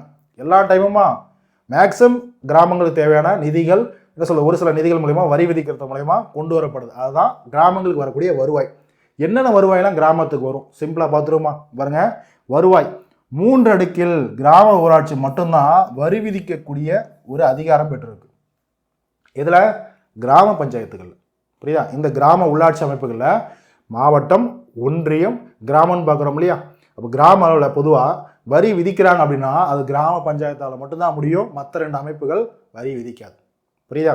ஸோ அப்போ பாருங்க, 3 அடுக்கில் கிராம ஊராட்சிகளுக்கு மட்டுமே வரி விதிக்கக்கூடிய அதிகாரம் இருக்குது, அவங்களால வரி விதிக்க முடியும். ஓகேவா? அது ஒரு சிறப்பு. இப்போ வருவாய் எதாவது மூலயமா வருது? கிராமங்களை விதிக்கக்கூடிய சொத்து வரி கட்டியிருக்கீங்களா? நிறைய பேர் கட்டியிருப்பீங்க, பார்த்துக்கோங்க, உங்கள் அப்பா அம்மாட்ட கேளுங்க, தெரியலாம். அடுத்து தொழில் நடத்துறீங்களா? தொழில் வரி. வீட்டு வரி கட்டிருப்பீங்களா? வீட்டு வரி கட்டிருப்பீங்க. குடிநீர் இணைப்புக்கான கட்டணம் கட்டிருப்பீங்களா? கட்டியிருப்பீங்க, கண்டிப்பாக கட்டியிருப்பீங்க. புரியுதா? அதே போல் நிலவரி, கடைகள் மீதான வரி, மத்திய மாநில அரசுகள் நிதி வழங்கும் இல்லையா, அந்த நிதியும் கிராமங்களுக்கு வரக்கூடிய ஒரு வருவாய் தான். ஓகேவா? நிதிக்குழு மூலமாக வருது இல்லையா? ஸோ அதான் அந்த பகிர்வு மூலமாக வரக்கூடிய அந்த ஒரு வருவாயும் கிராமங்களுக்கு வரக்கூடிய வருவாய் தான். ஓகேவா? இப்போ அடுத்து கிராம சபை பற்றி நம்ம ஆல்ரெடி பார்த்துட்டோம். அந்த கிராம மக்கள் தான் அந்த சபையுடைய உறுப்பினர்கள், அதையும் நம்ம பார்த்துட்டோம். ஊராட்சி தலைவர், ஊராட்சி மன்ற தலைவர்னாலும் அந்த கிராம ஊராட்சி தலைவரால் எல்லாம் ஒருத்தர் தான், சரியா? ஊராட்சி தலைவர் தான் அந்த கிராம சபை கூட்டத்துக்கு தலைமை தாங்குவார். தலைவராக அவர் தான் இருப்பார். அது ஹெட்டாகவும் தலைமை தாங்கிறது யார்? அவர் தான் தலைமை தாங்குவார். ஓகேவா? அடுத்து இந்த ஒரு சபையில் என்ன நடக்கும்? பொதுவாக அந்த கிராமத்துடைய வரவு செலவு கணக்குகள், கிராமத்துடைய அந்த கிளர்க்ஸ்லாம் இருப்பாங்க இல்லையா? ஸோ கிளர்க்கு, அதே போல் மற்ற இந்த மாதிரி தலைவராகட்டும், துணைத் தலைவராகட்டும், மற்ற வார்டு மெம்பர்ஸ் ஆகட்டும், பொதுவாக இவங்களாம் இருப்பாங்க இல்லையா, இவங்க எல்லாம் செய்வாங்க. அதே போல் பொதுமக்களும் அவங்க கூடுவாங்க, ஏன்னா அவங்களும் உறுப்பினர்கள். எல்லாம் சேர்ந்து ஒரு கூட்டம் நடத்துவாங்க. அந்த கூட்டத்தில் அந்த கிராமத்துடைய வரவு செலவு கணக்குகள், புரியுதா, கிராமத்தில் இம்ப்ளிமெண்ட் பண்ணக்கூடிய அந்த திட்டத்தை மூலயமா யாரெல்லாம் பயனடைஞ்சிருக்காங்க, புரியுதா, பயனடைஞ்சிருக்காங்க. பொதுவாக ஒரு ஜென்ரலாக ஒரு திட்டத்தை பற்றியும் அந்த கிராமங்களை சார்ந்த விஷயங்களை பற்றியும் என்ன பண்ணுவோம், டிஸ்கஸ் பண்ணுவாங்க. புரியுதா? ஸோ கூட்டம் நடந்து முடிஞ்சோடனே கலைஞ்சு போயிடுவாங்க, அவ்வளோதான். திரும்ப என்ன பண்ணுவோம், நம்மளுடைய டெய்லி லைஃப் பார்க்க போயிடும், அவ்வளோதான். ஓகேவா? ஸோ கிராம சபை கூட்டங்கள் தமிழ்நாட்டை பொறுத்த வரைக்கும் என்ன பண்ணுறது, நம்ம 6 முறை கூட்டுறோம். தமிழ்நாட்டை பொறுத்த வரைக்கும் கிராம சபை கூட்டங்கள் முன்ன 4 இருந்துச்சு, இப்போ 6 முறை இருக்கு. ஓகேவா? அப்போ ஆண்டுக்கு 6 முறை கிராம சபை கூட்டங்கள் தமிழ்நாட்டில் கூட்டப்படுது. சரியா? புதிதாக சேர்க்கப்பட்ட 2 இந்த மார்ச் 22 நவம்பர் 1. ஓகேவா? இதுக்கு முன்னாடி இந்த 4 தினங்கள் தான் கிராம சபை கூட்டம்ன்றது கூடும். இப்போ எக்ஸ்ட்ரா அந்த 2 சேர்த்துருக்கு. ஓகேவா? அப்போ இந்த 6 தினங்கள் என்னென்னது, ஜனவரி 26 குடியரசு தினம் அன்னைக்கும், மார்ச் 22 உலக தண்ணீர் தினம் அன்னைக்கும், மே 1 உழைப்பாளர் தினம் அன்னைக்கும், ஆகஸ்ட் 15 சுதந்திர தினம் அன்னைக்கும், அக்டோபர் 2 காந்தி பிறந்த தினம் அன்னைக்கும், காந்தி ஜெயந்தி அன்னைக்கும், நவம்பர் 1 சொல்லக்கூடிய தமிழ்நாடு உள்ளாட்சி நாள் அன்னைக்கும் இந்த கூட்டங்கள் கூடும். ஓகேவா சார்? கம்பல்சரி அன்னைக்கு கூடணுமா? ஏதாவது பார்த்தீங்கன்னா ஒரு சில காரணங்களால் தள்ளி போகலாம். ஸோ அதை தள்ளி போகிறதுனால அதனுடைய கூட்டம்ன்றது எப்போ நடைபெறும்ன்றது ஒரு ஷெடியூல் பண்ணுவாங்க, கிராமத்தில் அனௌன்ஸ் பண்ணுவாங்க. அதை பேஸ் பண்ணி அன்னைக்கு நடக்க வேண்டிய கூட்டம் இன்னொரு நாள் கூட நடக்கலாம். இது இல்லாமல் சிறப்பு கூட்டங்கள் ஏதாவது ஏற்பாடும் செய்யலாம். புரியுதா? ஸோ ஸ்பெஷலாக ஒரு மீட்டிங்ஸ் நடக்கிறனாலும் நடக்கும். புரிஞ்சுதாமா? ஸோ இப்போ தமிழ்நாடை பொறுத்த வரைக்கும் வருடத்திற்கு 6 முறைன்றது கூட்டங்கள் கூடும். சரியா? இன்னொரு முக்கியமான விஷயம், நவம்பர் 1 அப்படின்றது உள்ளாட்சி தினம். இந்த உள்ளாட்சி தினத்துக்கும் ஏப்ரல் 24 சொல்லக்கூடிய இந்த தேசிய பஞ்சாயத்து தினத்துக்கும் கன்ஃபியூஸ் ஆகக்கூடாது, ரெண்டும் பார்த்துக்கோங்க. அது தேசிய பஞ்சாயத்து, அதை பார்த்தோன்னா பஞ்சாயத்து ராஜ் டே ஏப்ரல் 24, இது உள்ளாட்சி தினம் நவம்பர் 1. ஓகேவா? ஸோ ஃபைன், அதை பார்த்துக்கோங்க. ஸோ தமிழ்நாடை பொறுத்த வரைக்கும் கிராம சபைன்றது வருஷத்துக்கு 6 முறை. அதே போல் பாருங்கள், தமிழ்நாட்டில் உள்ளக்கூடிய உள்ளாட்சி அமைப்புகள், அதாவது கிராம உள்ளாட்சி அமைப்புகள் பார்த்தீங்கன்னா 12,525 புக் டேட்டாவும் சரி, அதே போல் அஃபிஷியல் நம்மளுடைய ஸ்டேட் எலெக்ஷன் கமிஷன் அந்த வெப்சைட்டில் பார்த்தாலும் 525 தான் இருக்கும். சரியா? சாரி 12,525 தான் இருக்கும், பார்த்துக்கோங்க. ஓகேவா? ஓகேம்மா. அடுத்து பாருங்க, கிராம ஊராட்சியுடைய பணிகள். இப்போ இந்த உள்ளாட்சி அமைப்புகளில் கிராம ஊராட்சி இருக்கு இல்லையா, அவங்களுடைய பணிகள் என்ன, நிறைய பணிகள் இருக்கும். அதில் ஒரு சில முக்கியமானதை மட்டும் எனக்கு பார்த்துருவோம். ஓகேவா? நல்லா பாருங்க, குடிநீர் வழங்குறது, கிராமங்களுக்கு மக்களுக்கு குடிநீர் வழங்குறது, தெருவிளக்கு, கிராமத்தில் இருக்கக்கூடிய சாலைகளை பொறுத்து சின்ன சின்ன பாலங்கள், அதை பார்த்தா தெருக்கள் போகுது அப்படின்னா ட்ரைனேஜ் சிஸ்டம் இருக்குன்னா அங்கே சின்னதாக ஒரு டனல் மாதிரி போட்டு சின்ன ஒரு பாலம் கட்டுவாங்க இல்லையா, அதுதான் அந்த ஒரு சிறிய பாலங்கள். வீட்டு மனைக்கு அனுமதி கொடுக்கறது, வடிகால் அமைப்பு, ட்ரைனேஜ் சிஸ்டம் போடுறது, அப்புறம் பார்த்தீங்கன்னா தொகுப்பு வீடுகளை கட்டுதல். புரியுது? அடுத்து தெருக்களை சுத்தம் செய்கிறது, பொதுவாக துப்புரவு பணி. என்னது? துப்புரவு, அதான் இப்படி கொடுத்துருப்பாங்க, துப்புரவு. அப்புறம் இடுகாடுகளை பராமரித்தல், இதெல்லாம் முக்கியமான அவங்களுடைய பணிகள். ஓகேவா? இப்போ இதெல்லாம் இல்லாமல் விருப்ப பணிகள் ஒரு கான்செப்ட் பார்த்துருப்போமா? விருப்ப பணிகள்ன்றது ஒரு கான்செப்ட், வாலண்டியராக இருக்கக்கூடிய ஒரு சில ப்ரொவிஷன்ஸ் அவங்க செய்யக்கூடிய ஒரு பணிகளாக பார்க்கலாம். என்னென்னது வேணும்னா இதெல்லாம் பாருங்கள், இதெல்லாம் ஃபண்டு இருந்து இதெல்லாம் பண்ணி அவங்களுக்கு நிர்வகிச்சுக்கிட்டு எல்லாம் இருந்து மீதி இருந்தால் தான் அவங்களால பண்ண முடியும். அப்படி இருந்து அவங்க பண்ணுறாங்கன்னா விருப்ப பணிகள் என்ன மாதிரிலாம் அவங்க பண்ணலாம், என்ன மாதிரி இனிஷியேட்டிவ்லாம் எடுக்கலாம்னா, பூங்கா அமைக்கிறது, கிராம மக்கள் குழந்தைகள் பொதுவாக எல்லாரும் இது பண்ணுறதுக்காக பூங்கா அமைக்கிறது நல்ல விஷயமா. நூலகம்ன்றது உருவாக்கப்படுது, நிறைய கிராமங்களில் நூலகம்ன்றது அமைக்கப்பட்டிருக்குமா. ஸோ இதுவும் ஒரு பணி.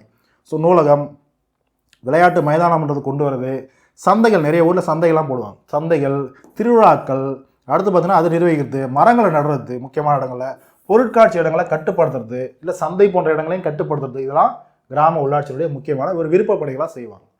ஓகேவா? வாலண்டரி ப்ரொவிஷன்ஸ் இதெல்லாம். ஓகே, அடுத்து பாருங்க, கிராமங்கள் மக்கள் தொகைக்கு ஏற்ப பல பகுதிகளாக வார்டுகளாக பிரிக்கப்படுகிறது. ஆல்ரெடி நம்மளுக்கு தெரியும். ஓகேவா? கிராம உள்ளாட்சி இருக்குன்னா கண்டிப்பாக அதில் மக்கள் தொகைக்கு ஏற்ப நிறைய வார்டுகளாக பிரியும். புரியா? உங்களுடைய வார்டு என்னன்னு தெரியல, அவங்க அப்பா அம்மாட்ட கேளுங்க, இல்லை அந்த பக்கம் இருக்குது. இந்த இவ்வளோ ஏஜ் ஆகிடுச்சு, கண்டிப்பாக சொல்கிறது ஒரு 18-15 வயசுலேயே நிறைய பேருக்கு தெரிஞ்சிருக்கும். சரியா? எலெக்ஷன், உள்ளாட்சி எலெக்ஷன் நடக்குது அப்படின்னா வார்டு, நிறைய பேர் இந்த எலெக்ஷன் டைம்லாம் நான் வார்டு மெம்பராக நிற்க போகிறேன் அப்படின்னா நிறைய பேசியிருப்பாங்க, கேள்விப்பட்டிருப்பீங்க. புரியா? தெரியல அப்படின்னா தெரிஞ்சுக்கோங்க, உங்களுடைய வார்டு மெம்பர் என்ன, அவர் என்ன பண்ணிட்டு இருக்காரு, அவங்களுடைய ஃபங்க்ஷன்ஸ் என்ன, அவங்களுடைய பணிகள்லாம் என்ன சொல்லிட்டு அவர்கிட்ட கேளுங்க. சரியா? So fine. அடுத்து பாருங்க, தேர்ந்தெடுக்கப்படும் பிரதிநிதிகள். உள்ளாட்சி அமைப்புகளை பொறுத்த வரைக்கும் மக்கள் நாமளே டைரெக்டாக ஓட்டு போட்டு தேர்ந்தெடுக்கக்கூடிய இந்த தேர்ந்தெடுக்கப்படக்கூடிய எலெக்டட் மெம்பர்ஸ் ரெப்ரசன்டேட்டிவ்ஸ் யாருன்னு பார்த்தீங்கன்னா, ஊராட்சி மன்ற தலைவர் நம்ம தேர்ந்தெடுக்கிறோமா, நம்மளே நேரடியாக ஓட்டு போட்டு தேர்ந்தெடுக்கிறோம். அடுத்து அந்த ஊராட்சியில் இருக்கக்கூடிய பகுதி, அதாவது வார்டு மெம்பர்ஸ் தேர்ந்தெடுக்கிறோம். அதே போல் ஊராட்சி ஒன்றிய உறுப்பினர்கள். புரியுதா? ஒரு கிராமம் இருக்குன்னா அதில் கூடிய பகுதி, இந்த வார்டு மெம்பர்ஸ்லாம் இருக்காங்க இல்லையா, அந்த பொதுவாக எல்லா பகுதிகளும் சேர்ந்து ஒருத்தர் கவுன்சிலராக இருப்பார். என்ன பண்ணுவார், கவுன்சிலராக இருப்பார். அதான் சொல்லுவாங்க ஊராட்சி ஒன்றிய உறுப்பினர்கள் சொல்லுவோம், அவங்க கவுன்சிலர்ஸ். புரியுதா? கிராமத்துல இருந்து ஒவ்வொரு ஊராட்சியில இருந்தும் கவுன்சிலர்ஸ் போவாங்க. ஸோ அந்த கவுன்சிலர்கள் நம்ம ஓட்டு போட்டு தேர்ந்தெடுக்கிறோமா, தேர்ந்தெடுக்கிறோம்.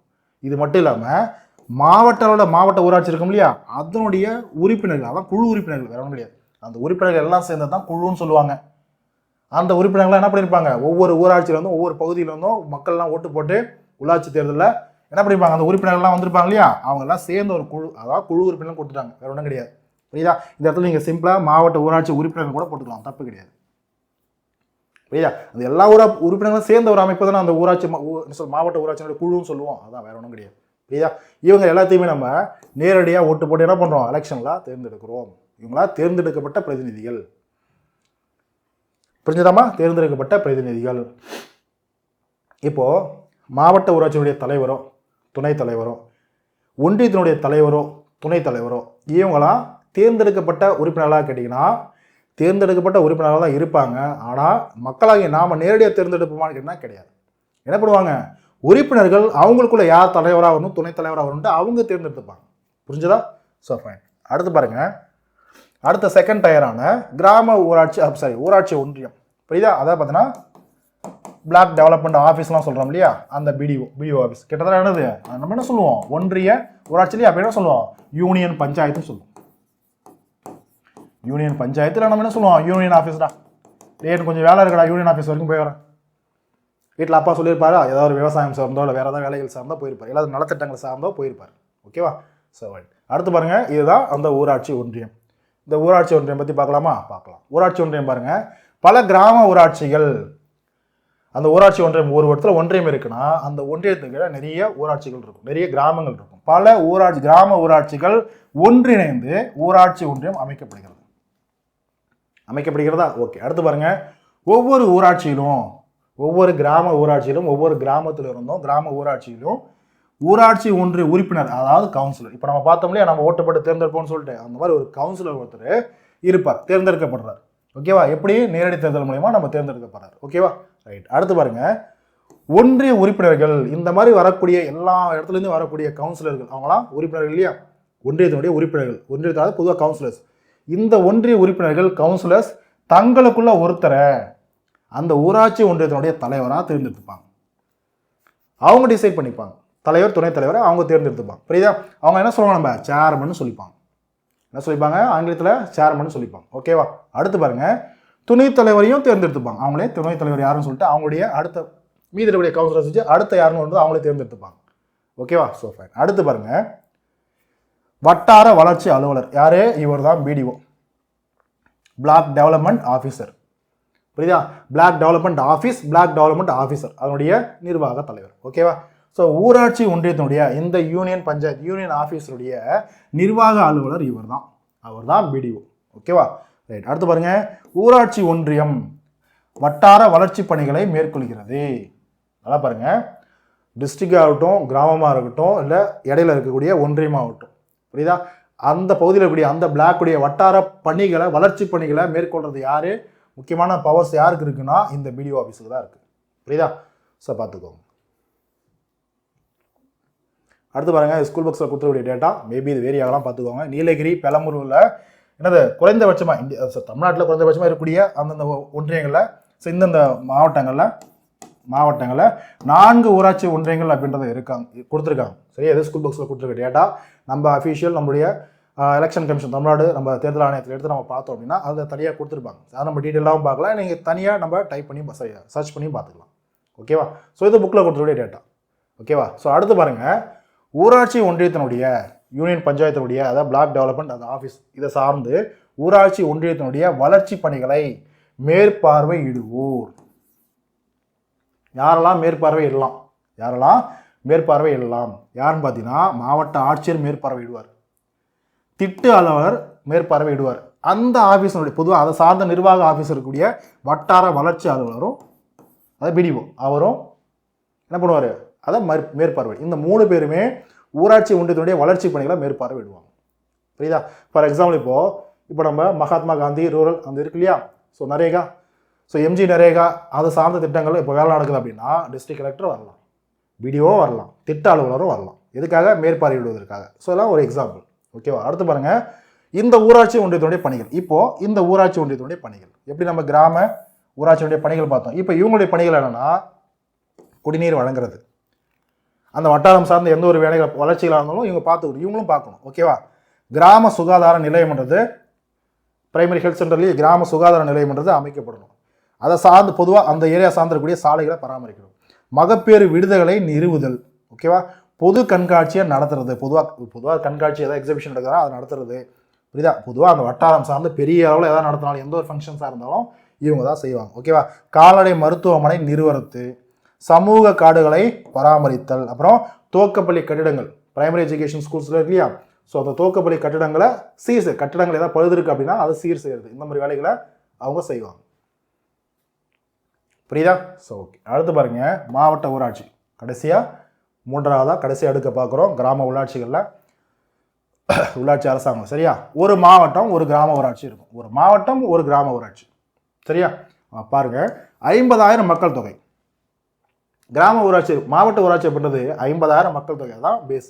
ஸோ 50,000 மக்கள் தொகை அடிப்படையில் இந்த மாவட்டம் என்ன பண்ணுவாங்கன்னா பல பகுதியெல்லாம் பிரிப்பாங்க. அப்படி என்னது, மாவட்டங்களா வார்டுகளாக பிரிக்கிறாங்க. பல பகுதிகள்லாம் இந்த இடத்துல வார்டுன்னு அர்த்தம் சரியா. மாவட்ட வார்டுகளாக பிரிப்பாங்க. அந்த வார்டு மெம்பர்ஸ் நம்ம என்ன பண்ணுவோம், உள்ளாட்சி தேர்தலில் நாமளும் ஓட்டு நம்மளுக்கு நல்லா பாருங்களேன். கிராம அளவில் மாவட்ட உறுப்பினர்கள் அவர் யார் என்னன்றது நம்ம நிறைய பேருக்கு தெரியாது. ஆனால் போய் ஓட்டு போட்டு வருவோம். புரியா? காரணம் என்ன, புரிதல் இருக்காது. இவங்க யார், இவங்க என்ன பண்ணுவாங்க, இல்லை எந்த பொலிட்டிக்கல் பார்ட்டி இவங்க பேக்ரவுண்டாக வச்சுருக்காங்க, இவங்க என்னெல்லாம் பண்ணுவாங்க, இவங்களுடைய சேவைகள் என்ன அப்படின்றதெல்லாம் நிறைய பேருக்கு தெரியாது. ஆனால் ஓட்டு போனவே போட்டு வந்துடுவாங்க. புரியா? இப்போ நம்ம கிராம அளவில் வந்து பார்த்தோன்னா நம்மளுடைய ஊராட்சி தலைவர் யார், ஏன்னா நம்ம ஊர் சேர்ந்தவங்களாக இருப்பாங்க, வார்டு மெம்பர் யார் நம்ம ஊர் சேர்ந்தவங்களாக இருப்பாங்க.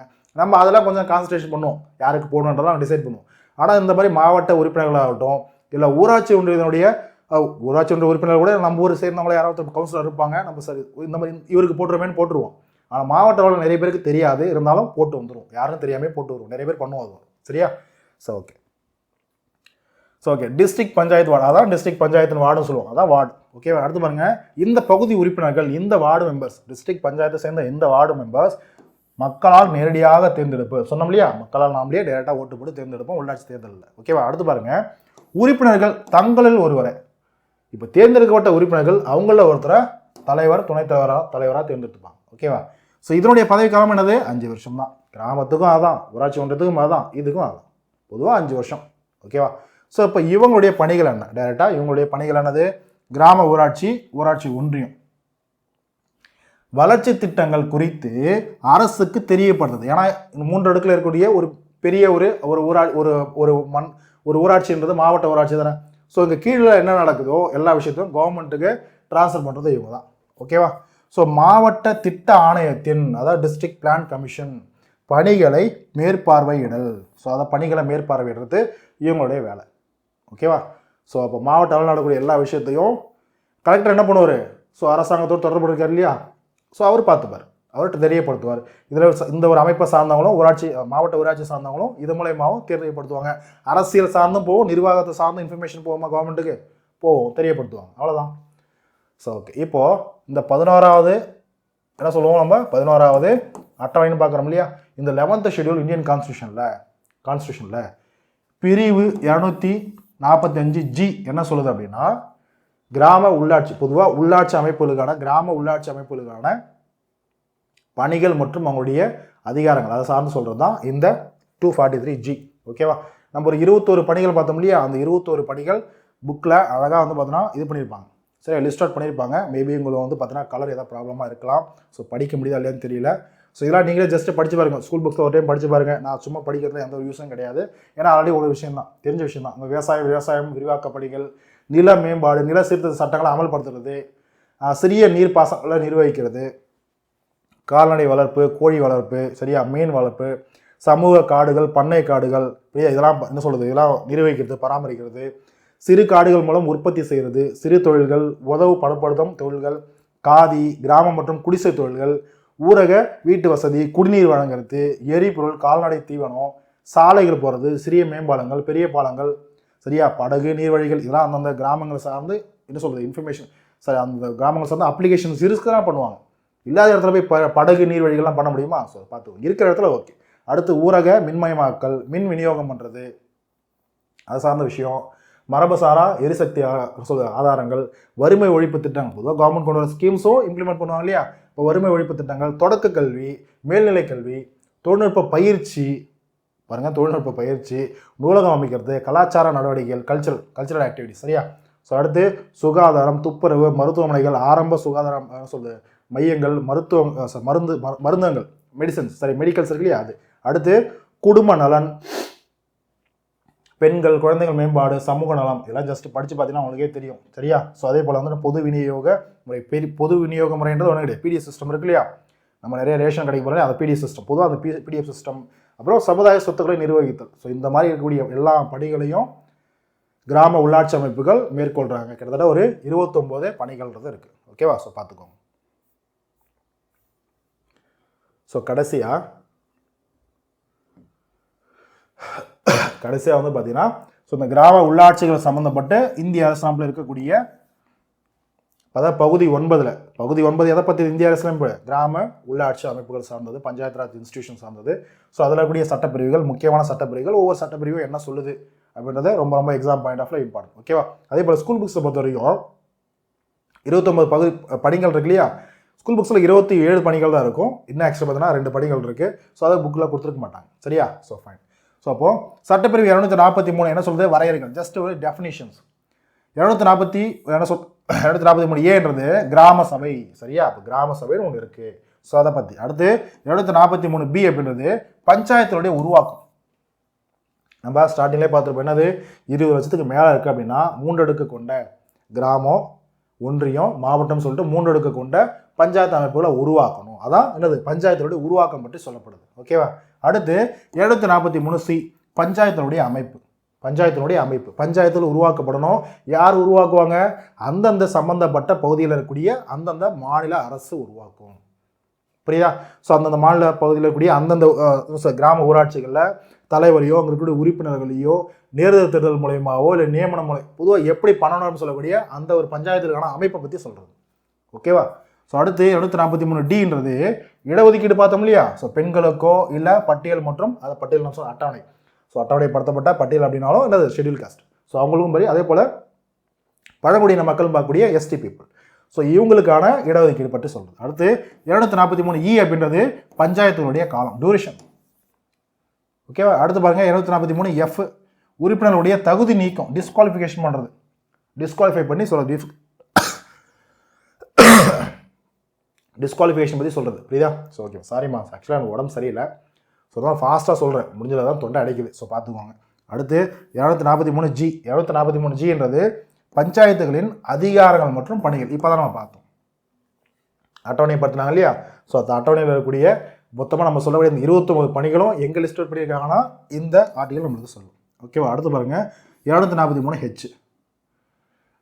243 ஹெச் அப்படின்றது பஞ்சாயத்துகளுக்கான வரி விதிப்பு அதிகாரம், ரொம்ப ரொம்ப இம்பார்ட்டன்ட். ஓகேவா. அடுத்து பாருங்கள் 243 ஐ.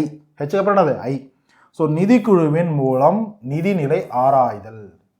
அடுத்து 243 கே பஞ்சாயத்துகளுக்கான தேர்தலை பற்றி சொல்லுவோம். ஓகேவா. இன்னும் ஒரு சில ஆர்டிகல்ஸ் இருக்குது, அதெல்லாம் ரொம்ப இம்பார்ட்டன்ட் கிடையாது. ஸோ ரொம்ப இம்பார்ட்டன்ட், நான் நினச்சது மட்டும் கொண்டாந்து கொடுத்துருக்கேன். ஸோ அட்லீஸ்ட் இது வரைக்கும் நோட் பண்ணி வச்சுக்கோங்க. ஓகேவா.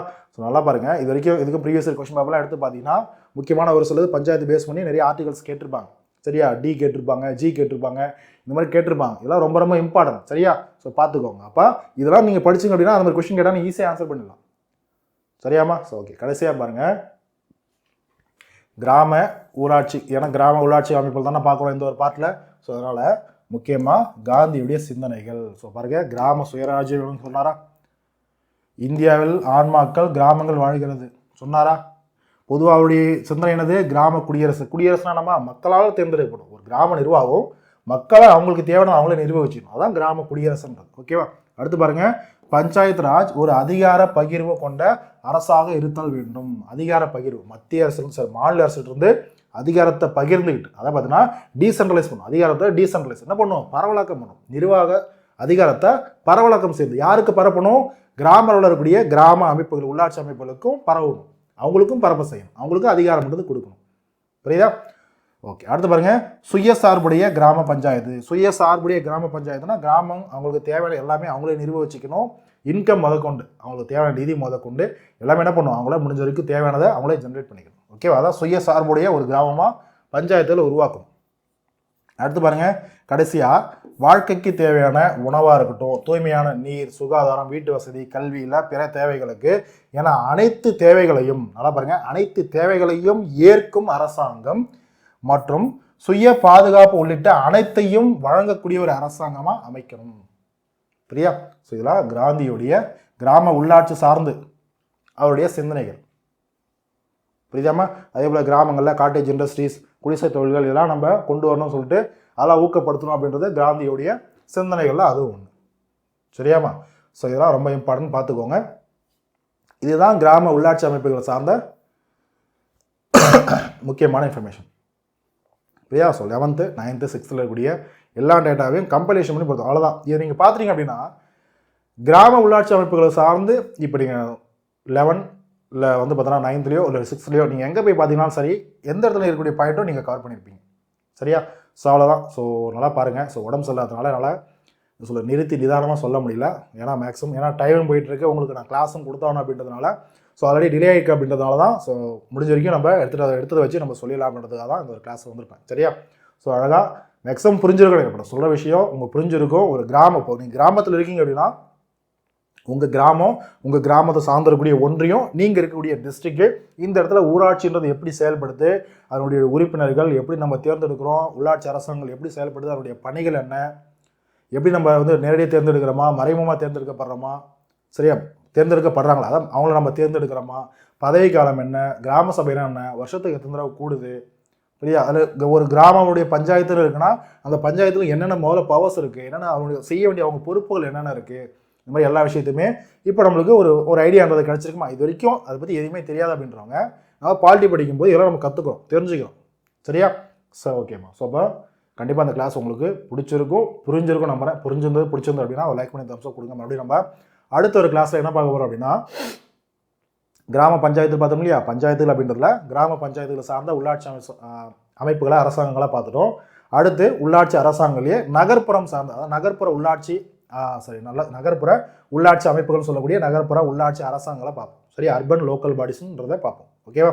ஸோ அதில் வந்து பார்த்தீங்கன்னா எப்படி இப்போ நம்ம கிராமம், ஒன்றியம், மாவட்டம் சொல்கிறோமோ, இப்போ சிட்டி நம்ம எடுத்துட்டோம்னு வச்சுக்கலாம், ஒரு நகரம் எடுத்துட்டோம்னா நகரத்தின் அடிப்படையில், மக்கள் தொகையின் அடிப்படையில், பெருமளவு இருக்கக்கூடிய மக்களின் தொகையின் அடிப்படையில் பேரூராட்சி, நகராட்சி, அப்புறம் மாநகராட்சிகள் இந்த மாதிரி பிரிப்பாங்க இல்லையா? ஸோ அந்த ஒரு 3 அடுக்கையும் நம்ம அங்கே பார்க்கலாம், அடுத்த ஒரு கிளாஸில் பார்க்கலாம். சரியா? So thank you ma'am. மறுபடியும் நம்ம அடுத்த ஒரு வீடியோவில் பார்ப்போம். So thank you.